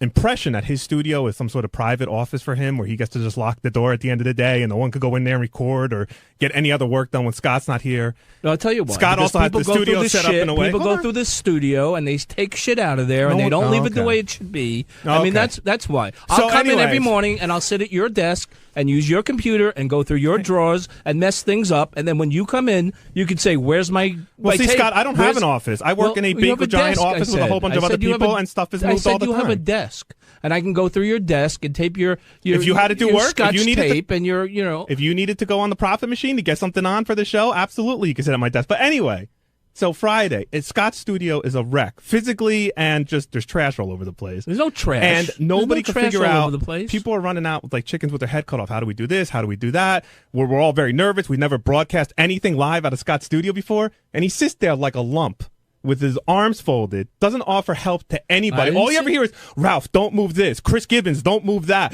I mean, the biggest fucking baby in the world. I've never seen anything like it. Was like as if a NASCAR pit crew was in action and Scott was the flat tire in the middle where everyone was trying to trip over themselves. You're miserable. It was miserable. And you made a bad experience has that nothing much more miserable. to do with being miserable. I've been in a social situation with Scott when people fans say, "Hey, Scott," like, and you know, I wasn't miserable He's then. always friendly Yes, you to were. people. Well, then you just ooze misery. Were you Wait, there? we've all been at bars. Yeah, you didn't with offer to Scott. help once. Were you there? You didn't. Yes, I was there. No, not. Oh. No, at the gig we did. No, but when Ronnie comes back and says you were miserable, it makes sense. It fits right into the whole.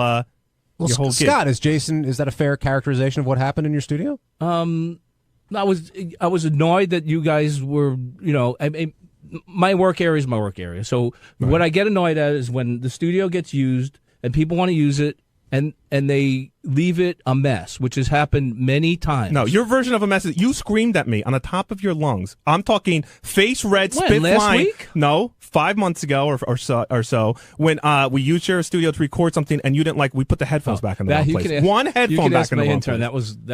That was a kind of. Your intern doesn't like you, so I wouldn't exactly go to your. He doesn't Let's like ask me? your intern.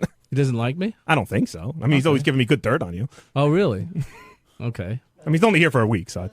Yeah. No, he's 2 more days he's here. So. Did you know Jason? Two very long days. Very, very long day. Yeah, locked in the office with Scott. The misery.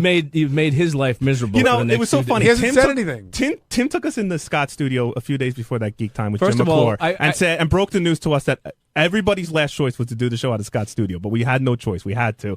And did Scott at any point offer, "Oh, let me help you set it up, so it's set up the right way, or so I can There set was things no up"? right way to set that studio He up. sat there. It's not an air studio. I've for 5 years I've said that studio was built wrong and it needs to be fixed, and I've been turned down every time. But all of a sudden, when they need a studio for Geek Time, Right. there's no respect for me and my opinion about that. How that studio sucks.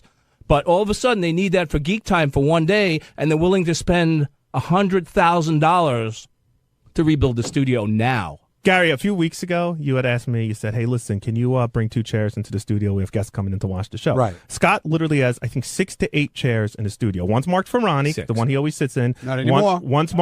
One's marked for Scott. I know there's one for Scott's intern, one for if Lisa or Evan wants to hang out because it's a big hangout spot Jason, during the I don't show. know what your fucking problem is. And then but I took 2 chairs. So anyway, is the last 2 days just bash Scott days? Is that what it's all about? You weren't even asked to come in here. Yes, I There's was. no reason why you should bash me. This is not involving you at all. This was about our gig and what happened between It's us. about your attitude So there's no overall. need for you to fucking be here and bash me when everybody else wants to bash me. If you want to bash me another time, get the fuck out now and we'll take it up somewhere else. But don't come in here here and bash me when we're dealing with another issue. Scott, okay? not to make things worse, but it's actually scheduled for the whole week. Yeah, it was on there. And no, Jason, I asked Jason to come down because he wanted to talk about your door being closed and using your studio. I'm not allowed to close the door. Who said Sal and Richard keep their door closed every day? Doug, here's a perfect why am I example. also all Here's of a a sudden perfect not example of allowed Sal to and close Richard. my door? Here's a perfect What is example the of Sal and problem Richard. with that? They have a What- smaller office than yours, a what is- cleaner what- office what than yours, is- and every single time we need to go in there, whether it's to record something for the intern show or for Superfan or for I have anything no else, problem when Scott Sal bends over backwards to help me. If I he's have not no- here, he'll call me and tell me how to set up his computer. I've Richard, done that. You know how many times I've done that with Steve? Steve, how many times have you called me? Whatever he needed, I showed him. I set it up. He's called me on the phone. Scott's been very good with helping me do the intern show promo. I will say that. He just don't like. He just don't like you, Jason. Yeah. No, he doesn't like anybody. He gives everybody attitude. Trust me, not just me. This must be my fault that this is all happening. It now. all came from you. I didn't like talk to Gary over the years. I mean, it's Listen, just, you're miserable. It's okay. It's whatever. My It's who you are, workspace. but It's you're not miserable. my studio. Obviously, I don't You own use the workspace studio. very limited. Here's an interesting story that I've heard. Like Scott has been an angry guy over the years, and like 2 years ago he stopped being angry, but I think that wore off because he's a little angry now. But Jason would tell me, which I know is true, and I don't take any of this personally, Scott, because I think you just get mad at everybody and mad at a lot of situations. That when Jason would go down, I would give, even when we were back at K-Rock, I would give Jason something to do, and Jason found it easier to trash me to Scott to get shit done. Absolutely. Look, give me an example. So, like, okay, so for example, let's just say all the time you give me Stuttering John interviews, bring them down to Scott, see if you could cut them up. So normally I go, hey, Scott, guy, I want you to cut these up. Fuck him, he doesn't need best of, and I have this list, blah, blah, blah. I get the whole fucking, like a 21-year-old kid, I could care less what's on Scott's work schedule. So I started walking in and going, fucking Gary, god damn it, I don't know, he wants you to work on this, I don't fucking know. And then that was it, and Scott would go, yeah, I hate him. Hey, it's Sal Governale, and on Wednesday's wrap-up show, Tracy was repulsed by somebody leaving a disgusting shit stain in the toilet, which led us to talk about our little toiletry shenanigans, like the way I piss shit stains away for fun, and Richard Christie expressed the wacky things that he does when it comes to taking a duty. And we also talked a little bit about my penis as well, how I wrap it up with toilet paper and make a little sweet toilet paper turban out of it. Check it out.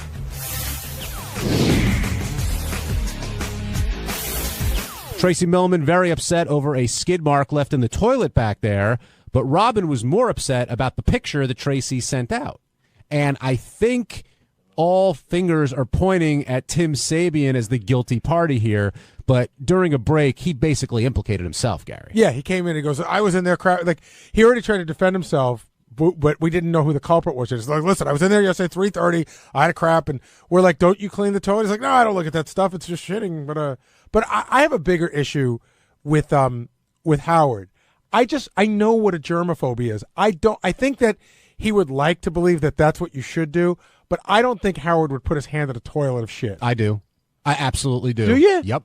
Because I could see him. The way he described it, he said, you flush it, you wait till the water's gone. I know what to do. You're holding a wipe or something, and you're cleaning it that way. So you're not touching it, and most importantly, it's his own shit. Well, that's true. He wouldn't do it for anybody else, mind you, Right. but his own, I totally So you think he does does it? You think he does it for cleanliness, or he does it because he doesn't want to be? Oh, Howard Stern left skid marks on the toilet. A little bit of both. A little bit of both, but I think he definitely does that. And Benjy was breathing easy because right before Tim basically came in and implicated himself, he was being fingered as the guy who did it. Although what happened, Benjy, you protested so much that everyone's thinking, okay, Benjy had to do it. I still want proof that I didn't do it, like, because I know it's like I always get blamed for shit, and I pee a lot. I'm a frequent peer, and I was in the bathroom during those hours. And the truth is, we can't really blame it on whoever is the last to use it. That's not. No, a we're not proper saying. way. No, we need cameras in there. No, what? Yeah, that's got. What are you, Chuck Berry? What we're gonna do is we're gonna look at who was in there. If the only people that were in there, say between 3 and 5 o'clock, were you and Tim, then one of you did it. That's not And true. since you- You're hold on, basing it hold on on. when it was discovered. Hold on. Tracy was in there at 3 o'clock. There was nothing in there. When she went back at 5:30, there was something in there. So now we've got it down to time. Now two people. Listen, two people were in there. You've already said you didn't shit. Tim already said he did. All right. Ergo, Tim is the shitter. Right. But I could be lying, but I'm not. I can put you on a polygraph, but then you'll give me a whole song and dance about how they're not accurate. No, I'll do a polygraph on it. And when Tim came in and said that, it was one of those things where he expected everyone to be like, yeah, me too. He's like, come on, I don't look down after, don't all you guys? And nobody said a word. Actually, this toilet is a very strong flusher, too. Okay. See, It is a strong flusher. Richard gave me another way to clean the skid marks. I would say that I haven't really had a lot of issues with skid marks to think a lot about how to clean them. So Richard was saying that what you do is you flush, and when the water goes down, you just throw a bunch of toilet paper on it. Then when the water comes back up, it soaks it, and then you flush again. Well, that's similar to what Howard was saying. But Howard was saying clean the bowl. Well, he was saying use your hand. Right. Like wrap a bunch of toilet paper around your hand. Right. Which I still think he does. But Gary was saying before you came in that he doesn't think Howard does that. I've done that. Stuck your hand in the toilet? Yeah, then you wash it. Yeah, but you're not a germaphobe like Howard is. I'm pretty germaphobe, but yeah, I mean, at your house, you've never done that? Stuck my hand inside the toilet? Not your bare hand, but No, like I know. with some. No, I have a brush. If I need it, if there's a brush, and I don't. Mr. Fancy. With I the don't brush. use it. It's there for somebody else to use. I've done that. You put your hand in? Sure. For what reason? Take a bunch of. If there's a skid mark, take a bunch of toilet paper and you clean it up. That's crazy. What do? You got to worst keep thing- that thing pristine in your house. Oh, I do. I'm surprised I'm actually allowed to take a shit in my own home. But the thing is, the worst I've ever done, I don't leave shit streaks. And if there are shit streaks, just keep flushing, you moron. It takes 3 or 4 flushes. It loosens it up. And if there's a little shit on the side, you piss it off. We've all done that before, too. Everyone's pissed off a shit stain before. But Wait, you piss off a shit stain after you've already pissed? Like you piss again? You have it in you to do that? Well, sometimes, no. If you flush and then you ever lift up the seat, sometimes you'll see a little bit of that splatter on the side, like somebody took a spray gun. I like to piss off those little shit stains with my wiener. But, okay, now I'm thinking about that. It would be very difficult. You would have to have very precise aim not to, when you're pissing off the shit stains, get it all over the bowl and the floor. I have. That's another problem, too. Christine always yells at me. And thank God I have 3 boys because they're so easy to blame. Right. But a lot of times she'll walk in the bathroom and you just hear, I just stepped in piss!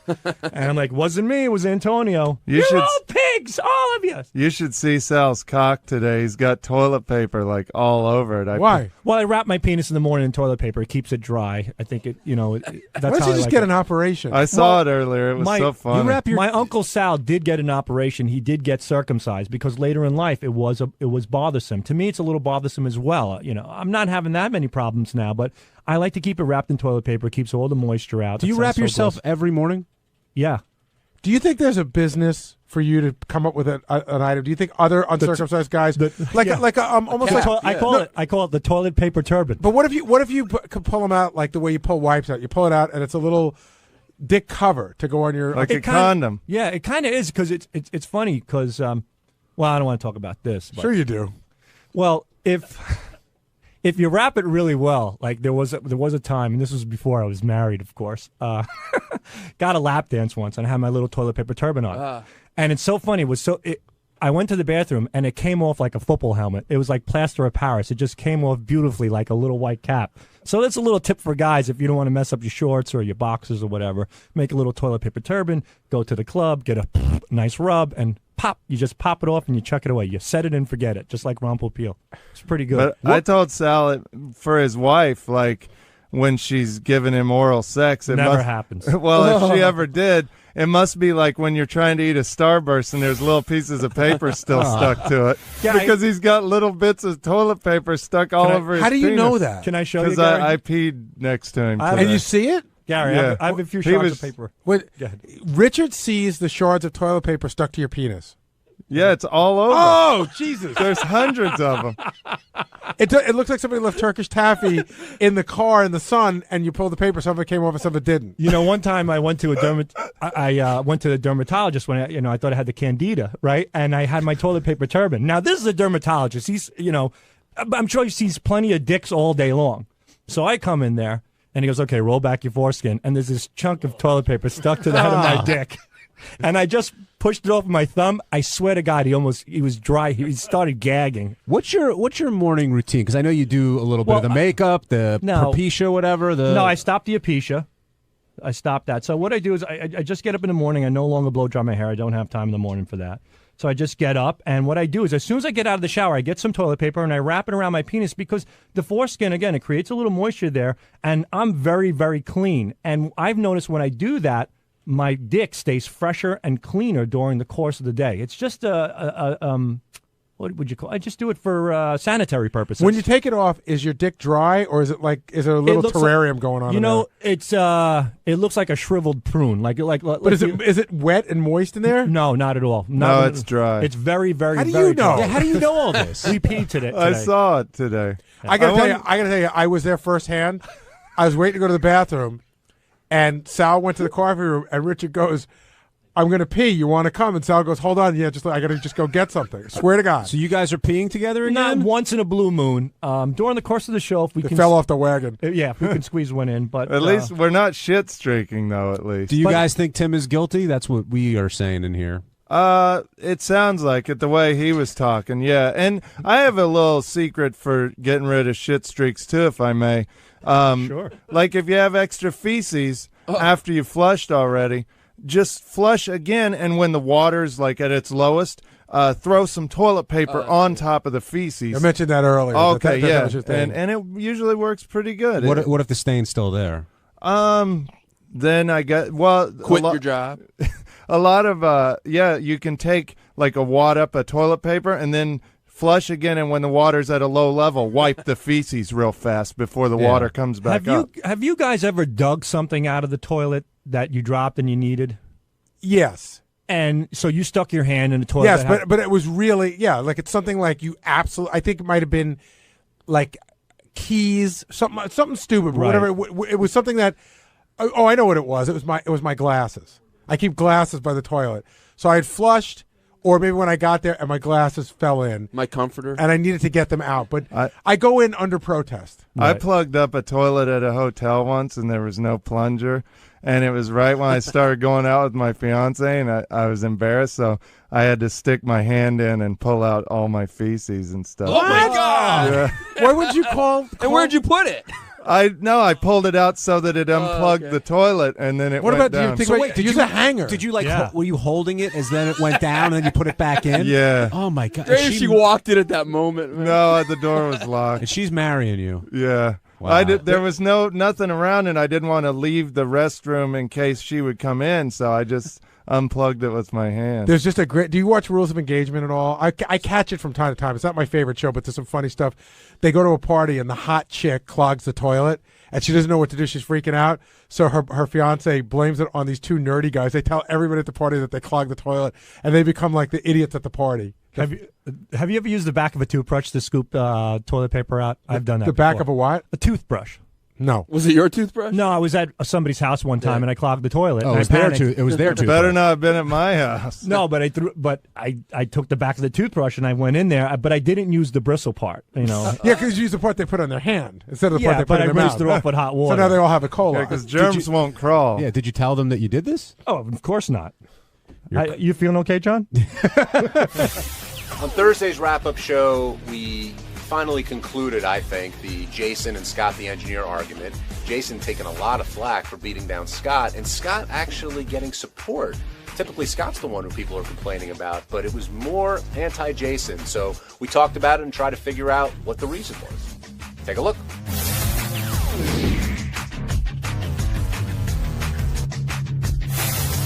Jason is taking a lot of crap. I mean, in the email, I guess, and a caller about the way he's treated Scott. And in the beginning of this show, I said it's rare that Scott the engineer is sort of being defended. A lot of times, Scott's the one who's getting knocked. Why do you think that is? I was just talking to Will about this during the break. I don't think anything Jason said about Scott, if anybody else would have said it, would have been an issue. I think it's more of the who the fuck is Jason? Like, why does he have? What gives him the right to come and fuck with Scott? So it's not what he said; it's just the fact that he's saying it. I think so. Yeah. So I also think it was like an argument about the show that they did in PA, and then it seemed Jason might have a legitimate gripe, but it seemed like it came out of left field. Well, the question was: is Scott slow? Is Scott a bit of a sad sack? And yeah, I guess Jason sort of pointed it to: is Scott hard to work with? But it was something that was on Jason's mind for a while. But Scott seemed blindsided by it. Yeah, and Jason went in to talk about it, but Howard, shifted on to something else very quickly. I don't think he had time to get his point across. What do you think he would have said, Will? Say what again? With Jason, because he's taken, he's taken a lot of flack lately. You know, that's the way it goes with Jason. I don't know. For some reason, he seems to irritate the shit out of people. So it doesn't matter what he says. It's just that it's coming from him. And then I get shrapnel, too, because at one point, he and Scott got into an argument right outside my office, and one of Scott's accusations was, why don't you stick your tongue further up Gary's ass? Oh, yeah, that one got ugly. Yeah, But keep don't you- licking his balls. Yeah, something like that. Don't you guys think that Jason often seems like he's trying to hurt people? Like, some people, when they cut on people here, it seems like more of a joke. And Jason seems like he's trying to damage him. That's, to me, what gets I me. think that, I've spoken to Jason about this at length. Jason is one of those guys that was truly raised on the show.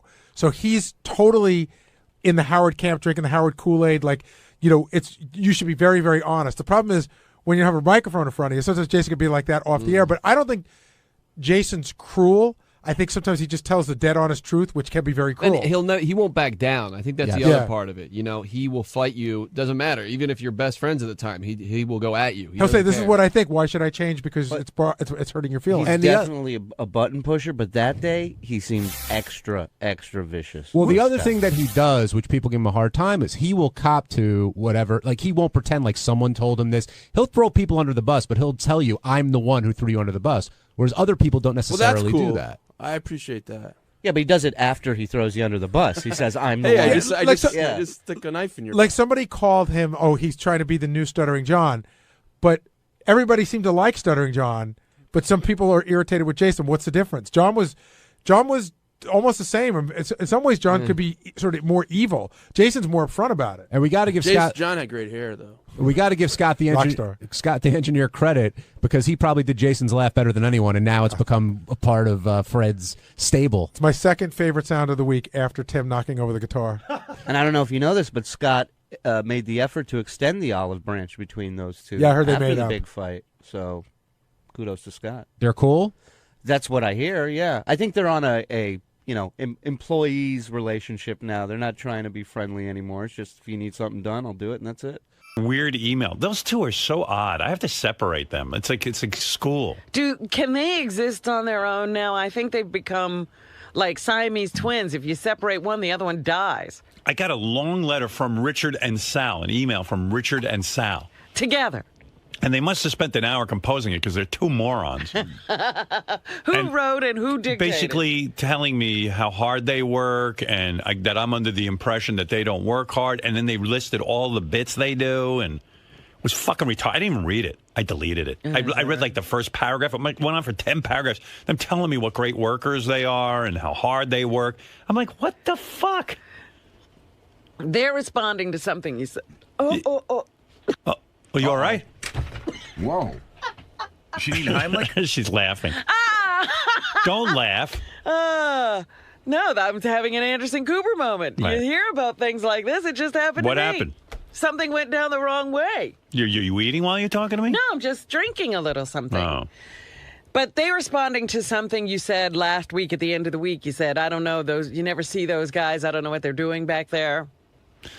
Yeah. So and then we're having a meeting tomorrow where I'm going to talk to people about maybe how they can use their time better. And I think Richard and Sal feel It's directed at them. at them. So they wrote me. They wrote. I mean, they're so. Why don't they just marry each other? They're so fucked up. Writing a letter to me together. What? You know what? I should fire both of them together. I think they're a team. I hated it. Like, don't use my email to write me about how hard you work.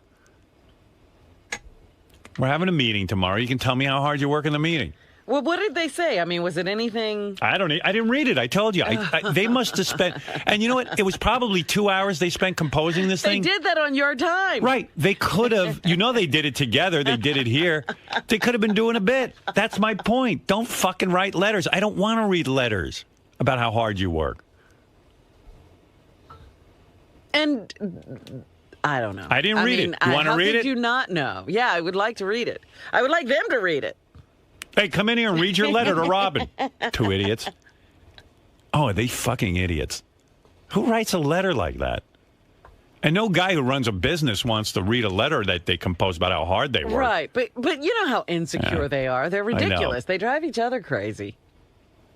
They wrote me a letter about how hard Do they you were. really think Howard doesn't think we work hard? Yeah, the two of them sat back there and wrote a letter together. I guess while they were blowing each other, they Hey, worked let's on it. write him a letter. Yeah.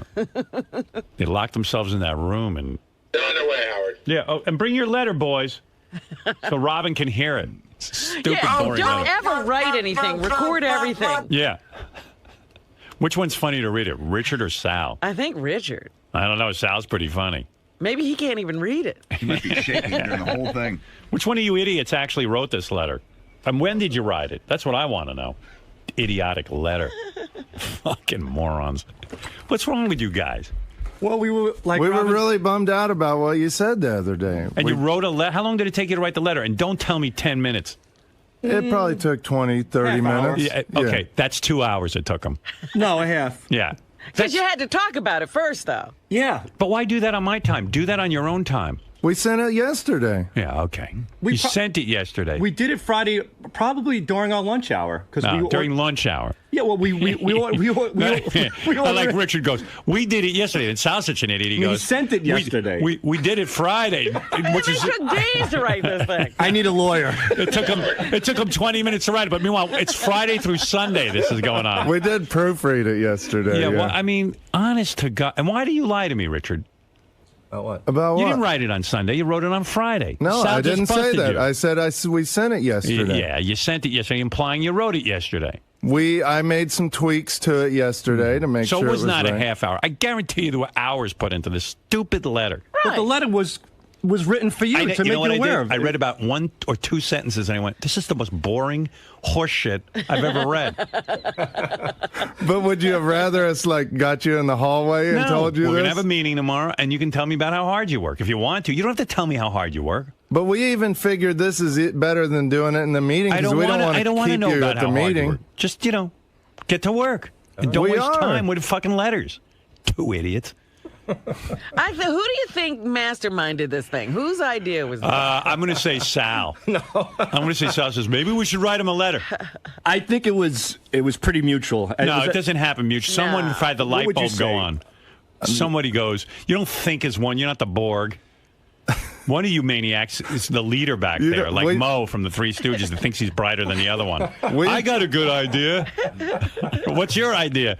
Well, we're going to make a phony phone call? No, let's write a letter to Howard. A totally useless letter. And you know what? We did make a phony phone call on Friday too. We did that's part of Yeah, the and you- letter and is you everything and by we the way, did the on one Friday. you made on Friday, you recorded it wrong. You're did? too loud on it. How'd you record that? No, it's because it was Blog Talk Radio. It's a show. It's You're their loud audio. and you can't hear them. We could remix it. We can't remix it because it's their No, you audio. can't. It's from their show. We could do it. Like that's how their show is They recorded. make you louder than the host? Yeah. Holy mackerel. Listen, I'm not saying you're not funny. I'm not saying you do a bad job. I just think you could use your time better. Not writing me letters Certainly about how hard better you than are. this, yeah. So which one of you geniuses first had the idea to write the letter? I really don't. Honestly, Take us into the process. Honestly, even our calls, we don't remember who comes up with the idea first. We Yeah, just but you both heard do it. Howard talking, and who said, oh, man, do you think he really thinks that? We both said it at the same time. You got very upset. Very. Yeah. And then when you got upset, someone said, let's spring into action. Well, we were thinking. Well, last week we turned in some. We're always working. You said we haven't turned anything in, but Gary agrees with me. You guys, Have they slacked off? They slacked off a little bit. That's all right. I'm gonna give you a kick in the ass tomorrow during the meeting. Like this isn't a kick in the ass now. Holy shit, we're dead tomorrow. So what you happened? do a good job. Don't get all nervous like little girls and start writing letters. Well, I tell Benjy all the time he does a shitty job. He doesn't write me letters. Takes it like a man. Right, Benjy? Yeah. Yeah. Look at him. He's barely able to function. I know. He's a man, but he's a beaten man. He looks so happy. He takes it like a beaten man. He is one. Poor guy. That's why he's sweating and blotchy all the time. But he didn't write me a letter. He just breaks out. All right, read your letter. Who's going to read it? Oh, please. Hey, listen to this letter. Go ahead. Howard, we would like to reassure you that we are using our time very wisely and working hard to create material for the show. Now, this is as far as I got. First of all, And then I deleted it. Nothing you do is wise. Read that sentence again. Come on, We Auto-Tune would Pizza what? took a little smart. What is this? We would what? We would like to reassure you that we are using our time very wisely and working hard to create material for the show. All right, go ahead. Many of our calls and bits sometimes take up to a month to execute and edit a final call for the air. That shit takes a month? At least. Yeah. What the hell? I'm not kidding you. There's sometimes we make calls for 2 weeks straight with like drops of your parents. Right. And then we'll get a good one, and we don't get a consent, and we have to do it again. Right, in fair some enough. cases, not Fair every enough. case. There was a call we turned into you last week that you didn't like, but it still took us like a month Which to one do was it. that I rejected? Where we were clicking over to each other, like they thought they Oh, were yeah. having technical difficulties. By the way, listen, it's not like I just said, gee, I haven't heard from the boys in a while. They haven't been on the show. What's going on with them? I'm going to check in with them. Right. You fucking guys don't have to go back there and start writing letters. We would just and you wanna get make so you goddamn aware. paranoid when I pass on one of your phony phone calls. Sometimes they, No, sometimes we understand that. It was just sometimes it's not up to the excellent standards of this show. I get it. But also, you They could. only read one line of the stupid letter. And someone just handed me. Sal thought he was being fired. I always think I'm being fired. You're not. When have I ever threatened you with being fired Never. or anything? On Thursday, you said I might have to start firing some Okay, people. come on. Not us specifically, Come but on. I thought it was me. Well, probably was you on Thursday. Thursday I wasn't in the best mood. Oh, well. Well, we appreciate it. All right, read Howard. your letter. Go ahead. Read Oh, your. God. So I get this, and I'm telling you, I, I mean, heard the it's first 2 sentence. pages, right? Yeah. Oh. I scrolled down. I said, I'm not reading this. Look what these two maniacs are writing me. Keep going. Do I need to read or Sal? No, go ahead. You do it. You read. Oh, it's more than 2 pages. Oh, it's a booklet. The Broken Vase Tradio call took 1 full week's worth of attempts before we were finally able to get through enough times to put together the final call. Below is a small example of some of the material that we have presented and show submissions that we have edited within the past month. We work very hard to put out finalized product for the show and want to make you aware Finalized of this. product. like it's a business letter. We're selling makeup that's product. Tupperware. I'm telling you, I just my eyes glazed over. I even said to Richard, I go, Richard, call that bitch. He goes, no, product's a better word. Can you imagine? I wish if you idiots had taped this session, then it would have been a bit. The composing of the letter would have been funny. Then I would have said you're geniuses. Product is the makeup software. Right. Go ahead. Oh, God. The reason our studio door is often closed is because we're recording or writing to create material for the show and do not want people walking in while we are trying to record a call